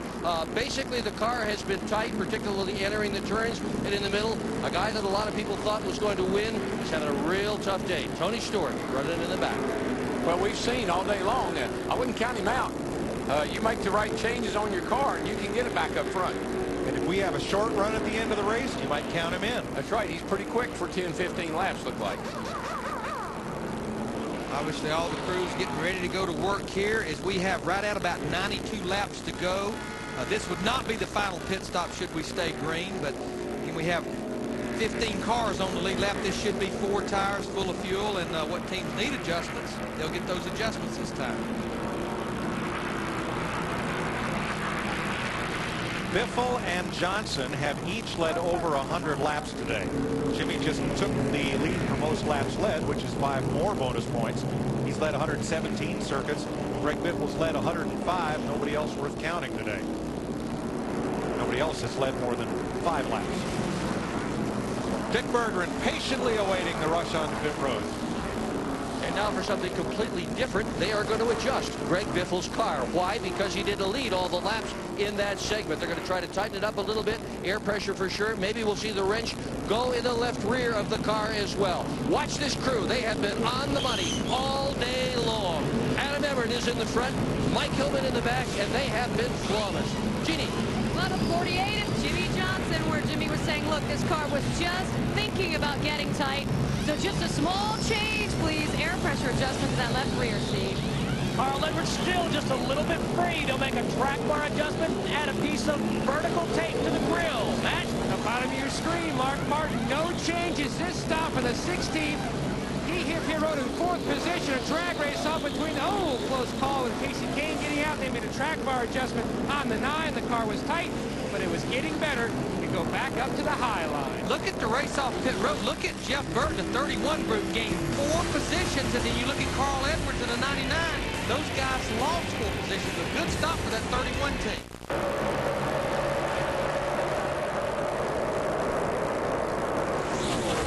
Biffle, Johnson, Jeff Burton, after that great stop by the Childress team, the new 3rd place car, they're in orange. Casey Kane, Mark Martin, Scott Riggs. Carl Edwards is 7th with Dave Blaney, Brian Vickers, and Jamie McMurray. Kyle Busch got the free pass as we battle for the lead again. Yeah, I tell you though, this makes me nervous. I'm telling you, when you run underneath somebody like that, it just really is hard to keep your car from getting into that guy on the outside. I mean, they are neck and neck again after lap 1 of a restart. 7 1/1000ths of a second separated with Biffle leading that lap. 22 lead changes today among 7 drivers. But those two have led just about all the laps. All but 12. And we just, as I mentioned earlier, we've only been counting the lead changes at the start-finish line. There's no telling how many times these guys have swapped the lead other places on the racetrack. Now, Dale Jarrett in the 88 car, the UPS car, he's in 26, 2 laps down. The battle is back there between Ryan Newman in the 12, Sterling Marlin in the 40, trying to get that free pass, being the first car lap down. Pretty cool. Now they're going to change roles. Biffle to the inside, Johnson to the outside. The hunter becomes the hunted. Oh, crossover. Jimmy looking on the bottom again. Nothing there. Tell you who's starting to really hunt right now is that 9 car, Casey Kane, in 3rd position. He's hunting the high side of the racetrack, but he has those 3 lap cars are riding with him here in between him and those top 2. Well, it's good to see him up there running well today, because they have really, man, at Daytona and Fontana, they have had some tough goes of it in Las Vegas. And guys, we're 240 laps into this race. Casey Kane and Jeff Burton just ran their fastest laps of the race. Can you say cooler temperatures? And time to go. You know, this race is physically demanding, too. I mean, this joint is fast. You get a lot of G's in a turn here, and you're in the turns a long, long time. Talking about cooler temperatures, we've been following this all day long. Remember, we started this race roughly about 3 hours ago. The sun was out. It's been very cool and very overcast since then. You see right there, not much difference in the air temperature, but just look at the difference, especially in turn 1 and 2. That just changes the handle of the car, but really picks those speeds up. More grip in this racetrack. Jimmy Johnson just about 6 car lengths behind Greg Biffle. Here's Jeannie. Well, you gentlemen are talking about cooler temperatures, so that has to do with the weather, but the race is heating up, and you can really start to feel the tension here in the pits. Chad Knaus coming on the radio telling his driver, look, just relax. We only need to lead 1 more lap. That would be lap 325. Yeah, but you know what, Jeannie? I think what Jimmy Johnson is seeing, the same thing I'm seeing. That 16 is he's moving away from Johnson right now, and those adjustments they made this time seem to really help him. Talk about a turnaround. The Childress team has come in here and run extremely well. 2 of their 3 cars on the lead lap, with Jeff Burton presently in 4th place. Here's Dick.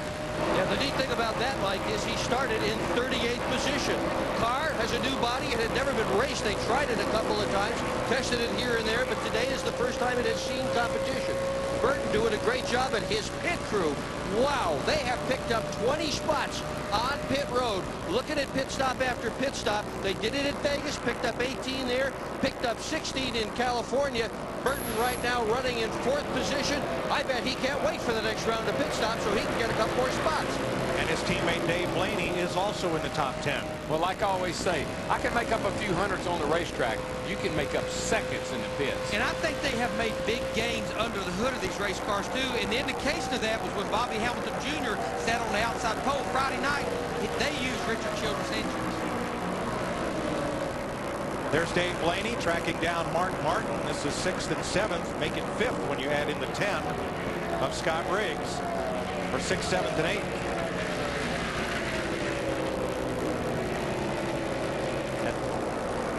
You know, the Childress team that has been carrying the banner for most of the season already has been Kevin Harvick. So strong at Fontana, very strong at Las Vegas last week, but he's been somewhat struggling. We're riding with him here. He's 1 lap down, back in 25th position. A little bit of a struggle for this race team today, but remember, they are working without their crew chief, Todd Berrier.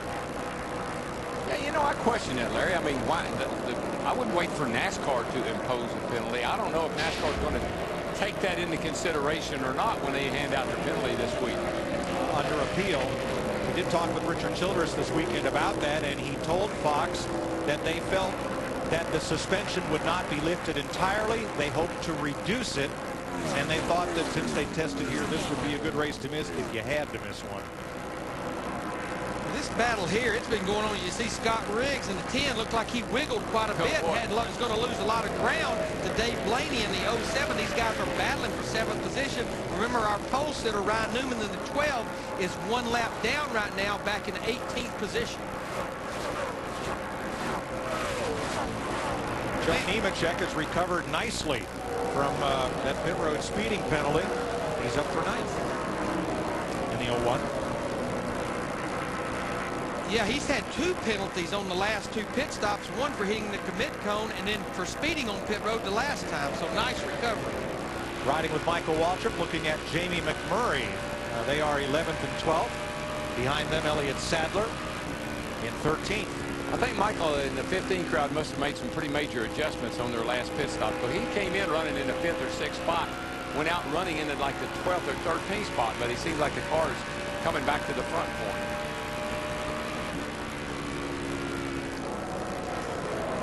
Nemechek battling his teammate Scott Riggs in the 10.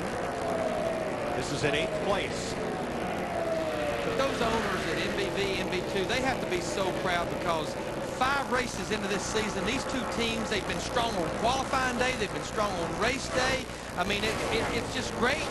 I'm sure it's a great feeling. Riggs got real loose again as he did about 2 laps ago down in 3 and 4. But to see 2 race cars, remember they have that Hendrick power, so strong, so consistent week in and week out. One thing I like about working with the Hendrick group is they share information on everything. Engines, chassis, setups. Those guys can go and talk to Chad Knaus or anybody on the Hendrick organization about setup, and they'll help them with it. Robbie Gordon caught up in that little bit of that lap 1 crash. He's fallen 4 laps down in 30th as Greg Biffle will put lap 252 on the board and leave us with 73 to go in Atlanta.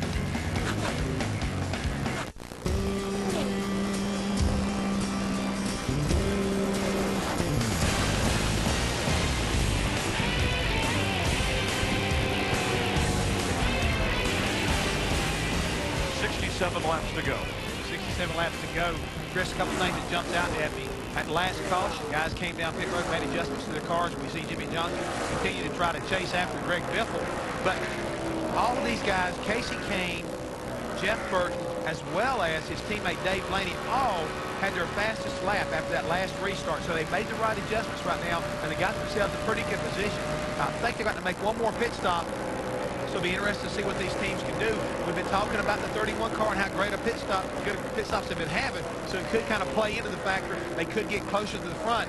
These pit crews are going to have to make sure they don't make any mistakes on that final pit stop. Blaney in the 07 and in the 31 Jeff Burton Childress cars. Roush Racing recently had one of their engine specialists hired away by Richard Childress. Yeah, one of their aerodynamic engineers, Nick Walila. And, you know, you wonder if whether or not he's already had an impact over there or not. So, but it's good to see Richard Childress Racing and back up here battling in the top 10. All right, let's get more on Jeff Burton with Dick Berger. Dick?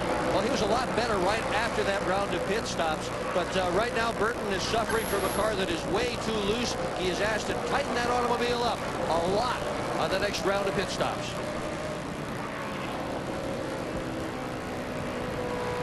Yeah, you can see he's got his hands full right there. He's really cranking that thing. I noticed we've been in the car with him a time or two, and he really puts a lot of effort into the steering. He really cranks that thing to the left. Watch him right here. I mean, he goes all the way down his left. He's using his, see how he's got his left or his right arm laying on the steering wheel? That's for support. Oh, baby. She juked on him there.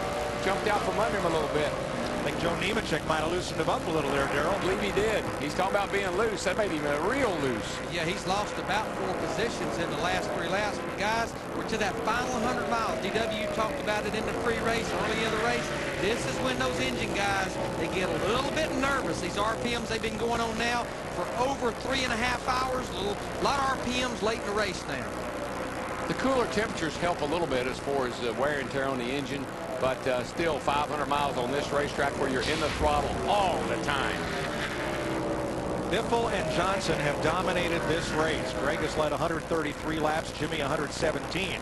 But don't count out the young fellow in third. Casey Kane is 6 seconds back, and last year he finished third here in this race and 5th in the fall race. That's with his crew chief. Second best racetrack for Casey Kane on going back to a racetrack for a second time. Now, Tommy, you've got that car back in contention. What's Casey saying about it now?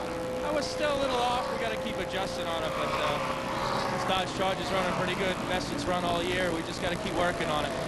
The big thing is confidence. The car's still a little tight on entry, but Casey said it really turns well from the center off.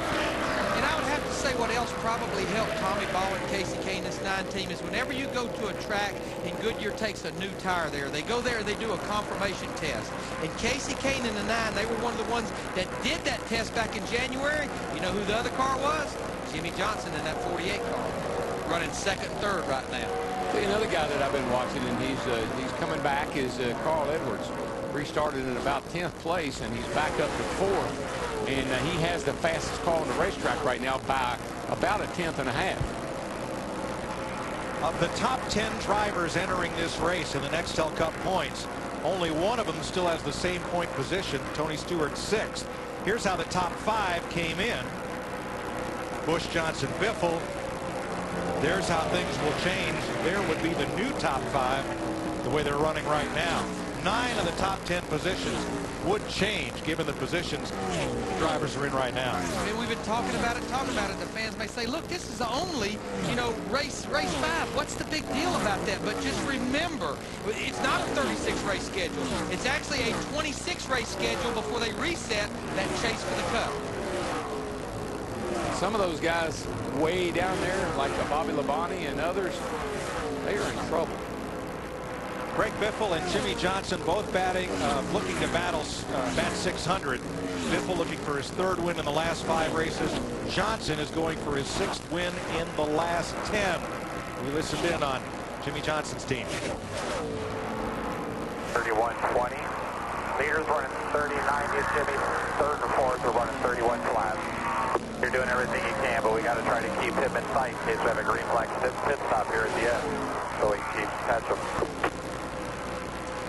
Giving that driver information, letting him know how he stacks up against the competition out front, which would be Greg Biffle, as well as Casey Kane and Carl Edwards. But right now, we're about 20 laps away from that possible green flag stop that you heard Chad Canals telling Jimmy Johnson about. Could be that final opportunity for 4 tires and that final adjustment.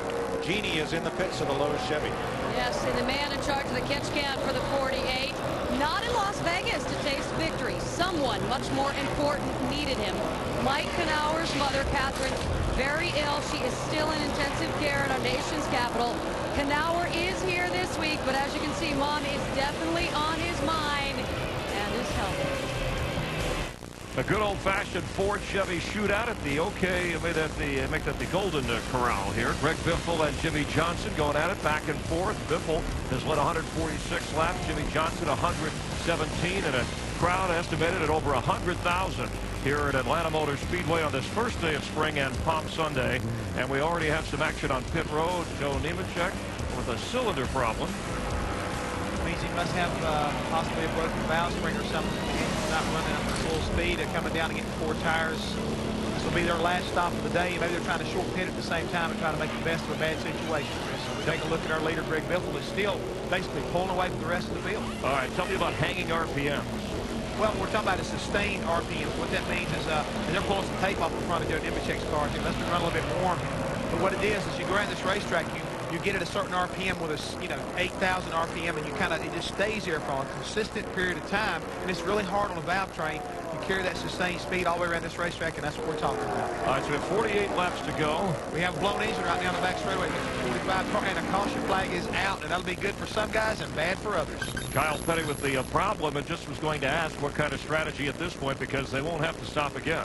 No, this will be their final stop, but this is what happens at the end of this race. A lot of times you'll start seeing engine problems because of that sustained RPM.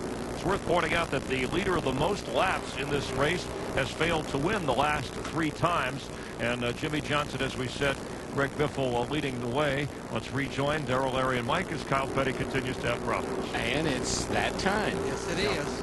This is the last 100 miles of this race. Always gets a few of them.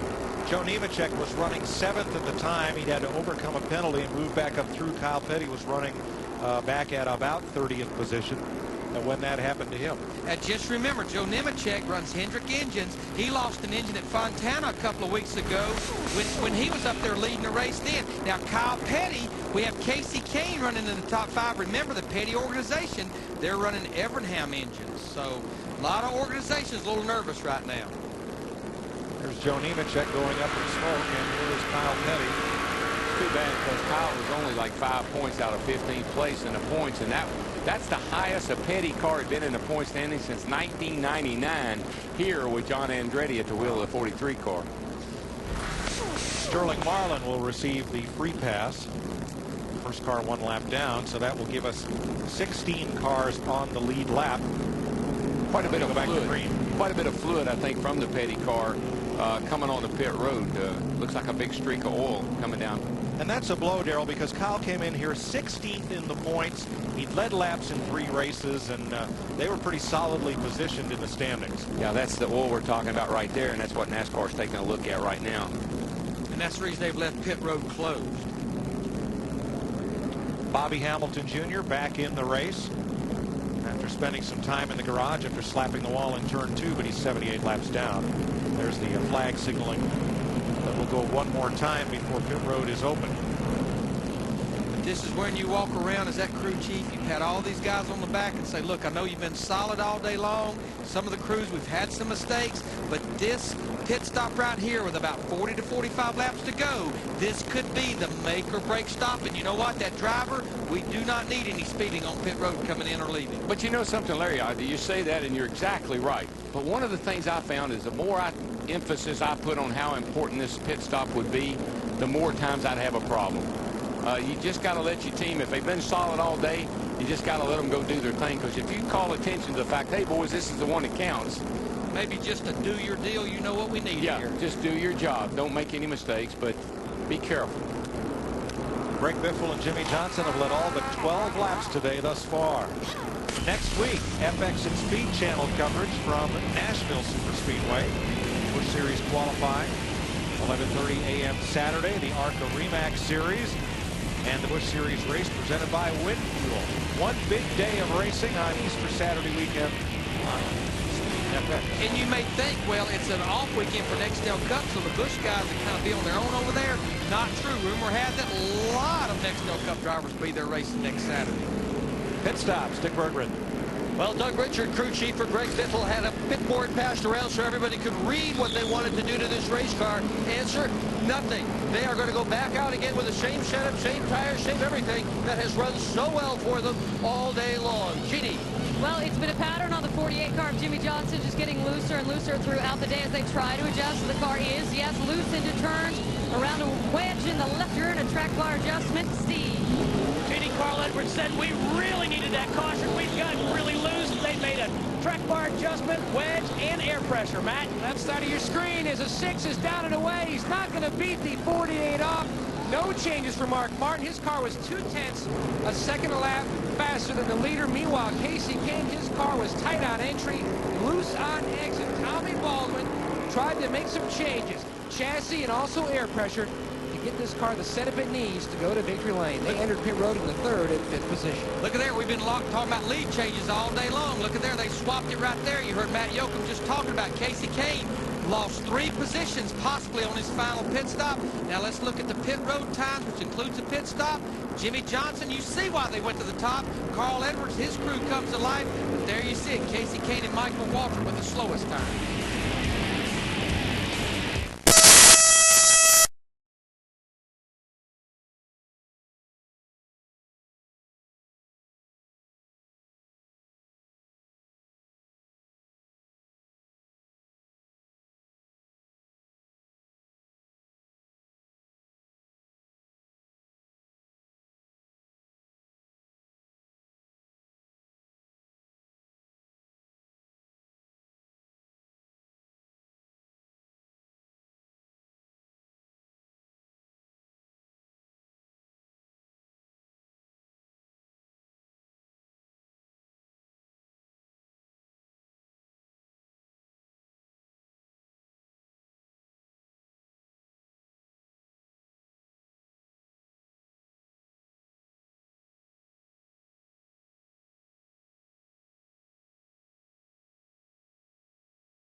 restart. Carl Edwards a little slow on the gas. The field stacked up a little bit, but stayed in line. Yeah, it's really easy here late in the race. You're excited. You want to get going. Easy to spin the tires, and when you do, closes everybody right up on your back bumper. Look at the run. Jimmy Johnson in that 48 car got off turn 2. He knows he better reel in Carl Edwards in a hurry, try to get this lead back. It's go time for Johnson, and he completes the pass for the 26th lead change of the day. I think Jimmy Johnson is one of those kind of drivers. You just don't know how good he is until it counts. See Greg Biffle, though, Carl Edwards' teammate in the 16 car, pulling up in there, as well as Brian Vickers in that 25 car. Most of his positions gained has been on pit road. We've been talking about it all year long. Roush versus Hendrick right there in the top 5. 2 Hendrick Chevrolets, 3 Roush Fords. Then it's the Childress Chevy of Dave Blaney and the Evernham Dodge of Casey Kane. Michael Waltrip up into the top 10 along with Briggs and McMurray. Michael's had a really good day. Been up in top 10 just about all day long. That's good turnaround for that bunch. Let's hear what Carl Edwards and crew had to say about this, what could be final run. Don't spin your tires on the restart, man. If you do, don't worry about it. Coming inside, big picture still. Just don't worry about it. It's his spotter, Bobby Hudson, up there being that cheerleader that he needs to be for that young man. See, they've got the driver. They know that. They just got to keep him tempered back a little bit because it's big picture. Championship. He's in the championship hunt right now, and they want him to stay there. Now, that's the Bobby Hudson I remember. He's got 30 years in this sport as a mechanic and as a crew chief and up on the roof. So a lot of experience helping the rookie, Carl Edwards. And Mike, you talked about it a while ago after the last restart. Right then, our top 4 just ran their fastest laps of this race, 29.50. That's down there where a lot of these guys qualified for the race on Friday.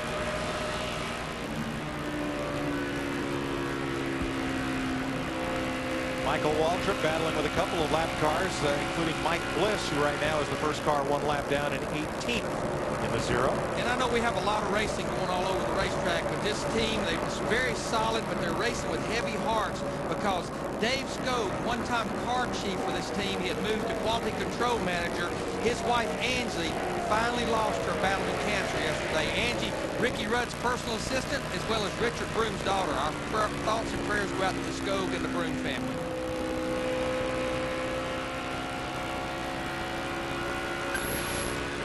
And boy, Michael almost, he slid right up in front of the 42. That was close.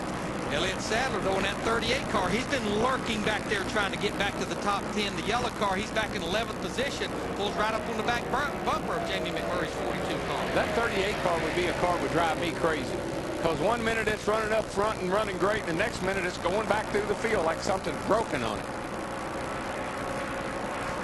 Right behind that 0 car is another car having a pretty decent run, moved into the top 20. Scott Wimmer in that Caterpillar 22 car. He's back running 19th, battling Mike Bliss in the 0.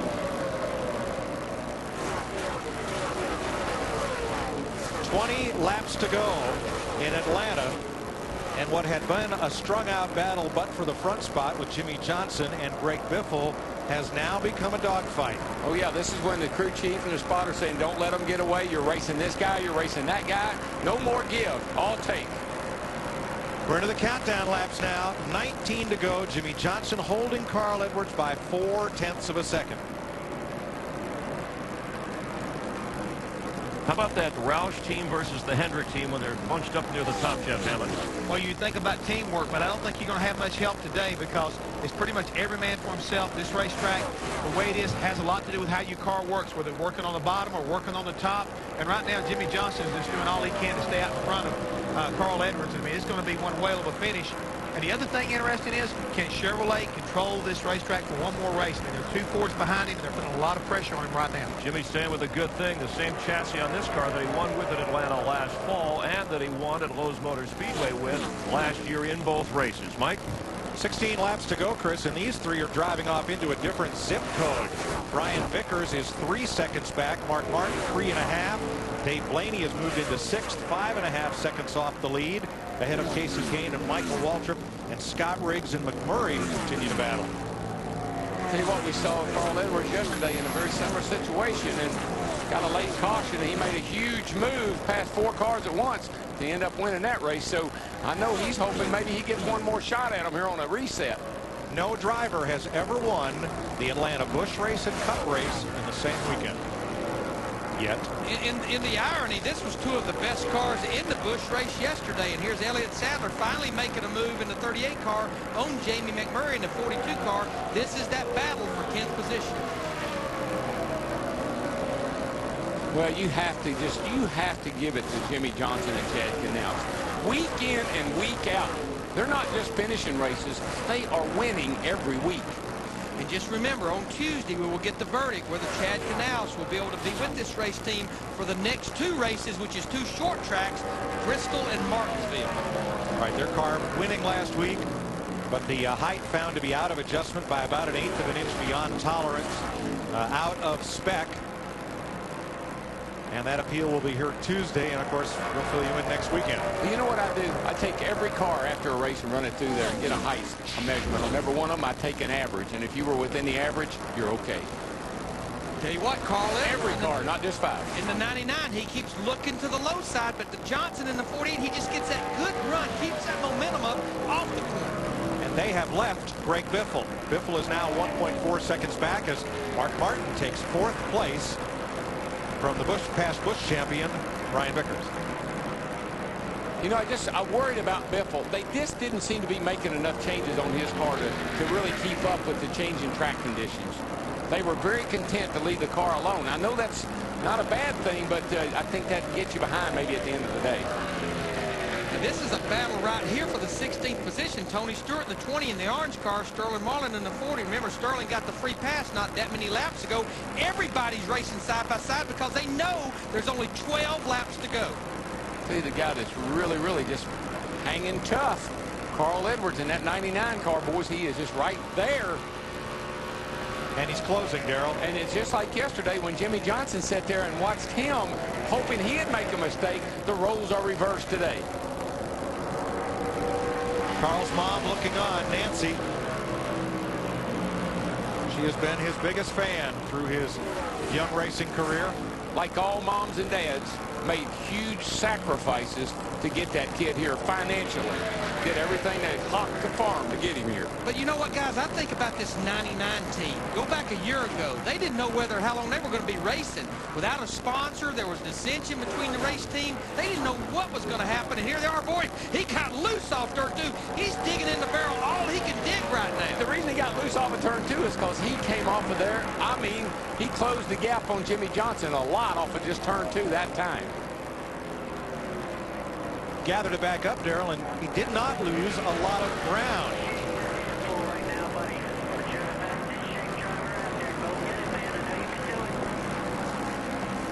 Let's see that again. He's up high here, and there's that black streak over there right there that you hit occasionally, and it'll step that back end out. And buddy, at 185 miles an hour, that'll get your attention. But you're right, Mike. He did not lose that many positions. You see it right here, up on the high side in the throttle. Knows if he backs out, he's going to lose a lot of position. But what happens on these tires this year? A slide job like that could take you right out of the hunt.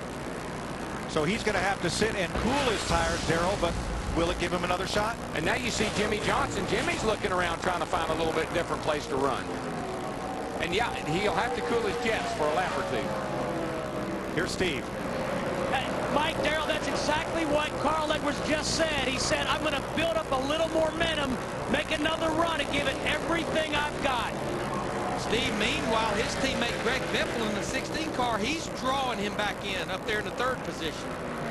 I think Carl is overdriving his car a little bit right at this point. Just looking at him coming off at turn 2. I know that doesn't seem possible, but I think that's what's happening. Smoke and trouble for Bobby Labonte. He slows on the back straightaway. He was involved in that lap 1 crash, has soldiered around and made laps. He's 52 off the pace and now drops down to the apron. And Jimmy Johnson's car is doing what there's Bobby right there headed to the pits. But Jimmy Johnson's car is doing what it does week in and week out. It gets better at the end of the runs. See Jack Roush talking up there. That's Bob Osborne. He's putting his hand around saying, look, guys, no matter what the outcome, you guys are doing great. Carl Edwards is doing great. The pit crew's doing great. But meanwhile, we talked about it a second ago, as they come back around for 5 to go, Greg Biffle, his teammate in the 16, reeling him in for second place. Oh, Edwards, another slide there, and Biffle's going to be on him. Yeah, I think that Carl used his stuff up. That sliding around, isn't it? These tires just will not take that. Edwards' first Atlanta Cup race was here his first Atlanta race last October. He started 4th, finished 3rd, led 15 laps. Having a good or better day right now. Now he's got his hands full with his teammate. The smart thing for Carl to do, don't wreck the car, let Biffle go. But you know, it looks like the whole 99 team is supporting one another. You hear Bobby Hudson supporting Carl Edwards. You see Bob Osborne supporting Carl, and then you see Jack Roush over there supporting Bob Osborne, telling him good job. And you heard Doug tell Greg the 99 is asking for mercy. Leave me alone. You can't do it. You still got the leader in sight. How can you let him go, Darrell? Leave me alone. Well, depends on what you got left, I guess. You got 3 laps left is what you got. Carl is come to the line. Try to go high now, and I like that idea. If your tires are giving up, find you another place to run, and high would be good. I think as loose as that car is, that's the only place he can probably run it right now. And you can see they put a little distance. Man, and he scraped the wall going down into turn 1 that time. He just got the tail right against it going down into 1. But he was the fastest of all drivers on that lap. That's a battle for 5th right there. Casey Kane in the 9 on the high side. We've seen him there all day long, as well as Brian Vickers in the 25. So what I like about a guy like Carl Edwards, what you don't know, you don't know. And he don't know that he needs to be taking it easy right now. He just closed up a bunch off of turn 2 or 4. He moved up the racetrack, and it is really helping him. I mean, he is closing fast now. He's got that high line. He's cutting that gap down, boys. And he's pulling away from Greg Biffle, but he better hurry, Darrell. Lap and a half to go, halfway down the backstretch. He's coming. 4/10 of a second last lap, 3/10 of a second, 2 laps ago, and this is going to be another one of those Atlantas. I'm telling you, they're going to be side by side when they come to the line next time by. Here they go, white flag, boys, last time. He's there. And he cut the margin in less than half. Hey, boys, watch this. Jimmy goes up high to block him. That may or may not be good. If he can get that run right here, if he can get it, keep that momentum. He's going to get a run at him. He'll get one shot at turn 3 and 4. I'm telling you, they're going to be side by side when they come to the line. It's going to be another one of those fantastic Atlanta finishes. Johnson tries to block him. It's who can stay in the throttle here off turn 4. And here they come, and I think Cole's got the advantage. He does. He wins it. Cole Ready has won it. Woo! Yeah, baby. Yeah, baby. 2/100ths of a second after 500 miles. There is the man right there. That is the man. Yesterday, we called him NASCAR's newest star. Today, he confirmed it. Look at Mom. Look at the tires. Splinters all rubbed off of them. Bring her on in here. Hey, and we got a backflip. He's going to do a backflip. He'll probably do a double backflip I today. guarantee you, Darrell, 5 laps to go. He was sideways wrecking off turn 2. He was smart. He found him another line. He was all over the place. He moved high, and here he came, buddy. Oh, yeah. Bring her on down here, Carl. Talent, a great crew, a great car, and boundless enthusiasm by this 25-year-old from Missouri. That's the show me state. He's about to show all of us. New record. One yesterday, one today. Nobody knows that. He's going to have a lot of help for this backflip, I think. Come on, bud. Get up on the roof. Well, that may not be a good idea, but... And these fans love it. Look at Carl. Watch this. Here he goes. Come on, come on. Yes! And that's after 500 miles of racing. Look at Jack. He's up in there. Jack's trying to get up in there and get him some of this. Watch this. All right. That Jack might do a backflip. You never know. And you know what? Jack Roush, about a year ago, said, I'm telling you, Carl Edwards, he's the real deal. Oh, man. What a thrill. What a thrill. Now for the second day in a row, Carl Edwards gets to drive to victory lane. And he knows where it is. Oh, look, all 4 tires have got the letters rubbed off of them. Look at the tread. It's gone right down to the carcass. He was hanging on to that bad boy. That Schrader gave him great advice, didn't he? Get you some dirt track experience, because it paid off today. Just saw Bob Osborne there. That's his first win as a crew chief. Go, baby, go.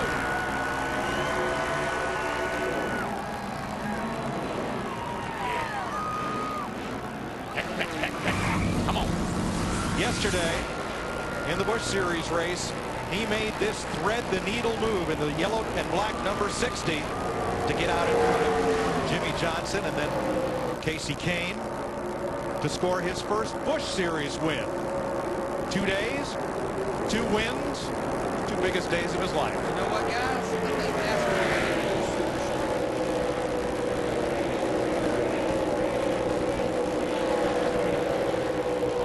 Today, here's the run for the checkered flag. Final lap. He's there, baby. Here he comes. He's got the momentum. Jimmy, I tell you, Jimmy moved up trying to block Carl. I actually think it hurt him. I think Jimmy had run the bottom like he had been all day. He may have been a lot better off, but he moved up trying to block Carl, and I think it really hurt him. When they got together, Darrell, you see Jimmy's car slew a little bit and lose its momentum. Yeah, Jimmy right there was trying to get up in front of Carl, but he couldn't quite make it, and I think it really took the momentum away from him. Gave Carl that good run off the high side. You got so much more speed when you're out there like that, and here you come, closing the gap and taking the lead. How many finishes like this have we had at this place? I mean, look at the truck race, and even yesterday's race was close. And Harvick and Dill and Jeff Gordon, and it just goes on and on. Track's a big rubber band. Things stretch out, things come right back together. And NASCAR's happiest young star gets to do his signature move. Well, he said yesterday that was the biggest win of his career. I'd say it stepped up a notch. A big notch, Larry. His career is moving fast.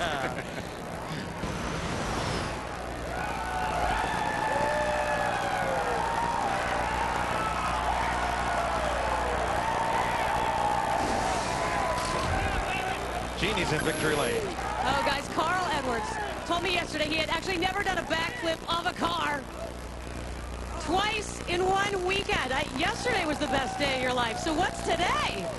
Man, I don't even know. All right, I have a couple people to thank. First of all, Scott's. Thank you. First day of spring. We'll just pan the fire suit. Oh, Office Depot, AAA World Financial Group, Charter. I got to thank Carl Jockey, Howard Hall. I'm sorry, I had a lot of people that helped me. Thank you, all of you folks back home. Cedar Ridge RVs. I can't. You're speechless. I completely understand that. You told me yesterday that you had been riding dirt bikes and it made you more brave. I don't think it gets more brave than this finish we just saw. Let me tell you, Jimmy Johnson is an amazing competitor, and I'm telling you, I've never driven that hard in my life. Though I was following him, and I thought, man, we might finish second, but even if we do, that's the hardest I've ever driven in my life, and I was pretty proud of that. So, congratulations. No kidding. The car was sideways a couple of times, and you saved it and still won. I was just, Bobby Hudson. We're just on a mission. We're here to win races. I can't believe we won 2 this weekend. Thank you, everybody, for giving me opportunities. I'm the luckiest guy in the world. I am. I don't think you need the business card anymore. Go celebrate. By the way, guys, Jack Roush not here yesterday. He had a prior commitment, had to leave with 5 laps to go. He is here today. Steve Burns, you better hold on to that old business card. It's going to be worth something. Look at this in the run to the flag. Carl Edwards, the rookie, gets his first ever win in dramatic fashion.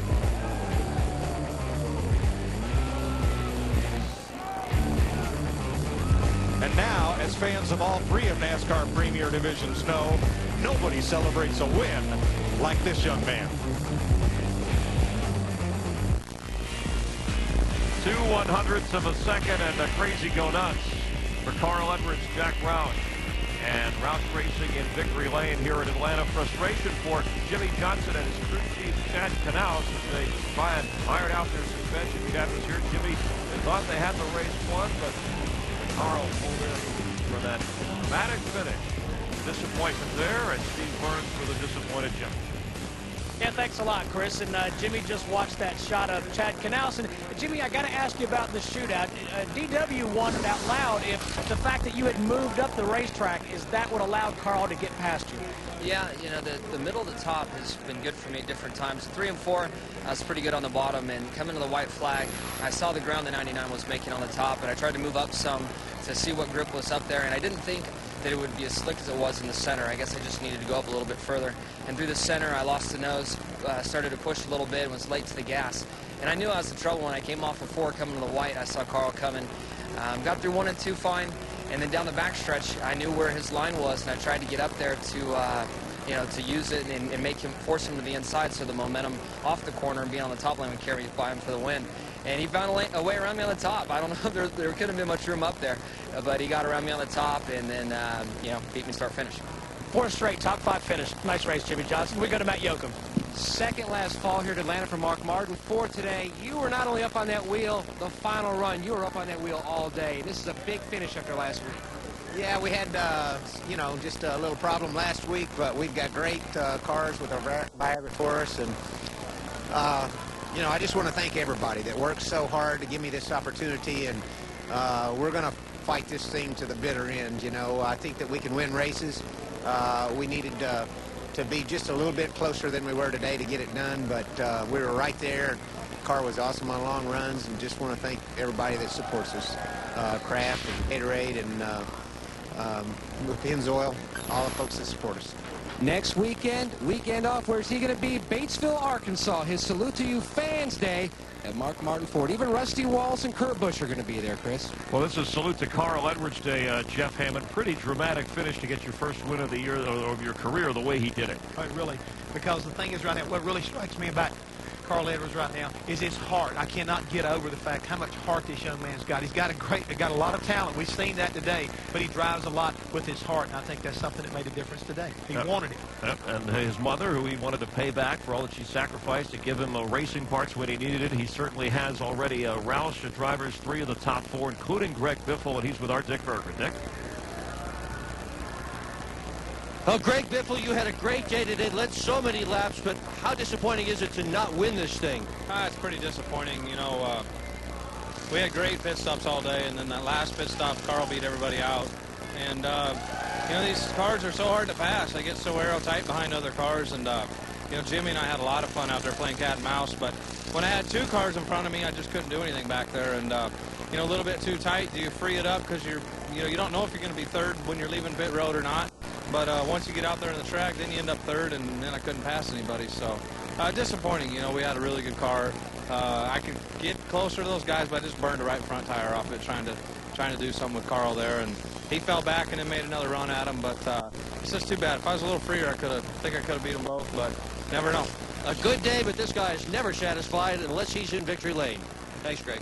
All right, well, Biffle and Jimmy Johnson put on a show. These are the way the points look, and right, everybody's roof, we hope, has been checked. All right, just everybody check your distances. But look at Carl Edwards up to 3. And Kurt Busch came in as the points leader, the defending champ of the NEXTEL Cup points title, currently 4th, but Roush Racing dominating there as well. You see Jamie McMurray in at the 10th spot. Some guys in trouble in that 35-point range because one more race, right? There's no more provision. One more race right now, and you take a look right there at the 31st position. Matt Kinseth, former champion right now, had a bad day today. All the way back to the back, guys like Jason Leffler, they're struggling. They've got to have a good run at Bristol. They're going to be in a big trouble. Bobby Labonte now back here in 37th, so Ricky Rudd, Robbie Gordon, these guys have got to turn it around at Bristol, and that's not a good place to have to go to turn something around. Jack Roush told us at Daytona, greatest stable of drivers, and Jimmy Johnson goes over to say, hey, good job, kid, way to go. And the Roush drivers, as Carl said, hey, I'll learn from the guys on this crew, and he has enough to land in victory lane. FX Speed's coverage of NASCAR continuing Saturday, Busch Series qualifying,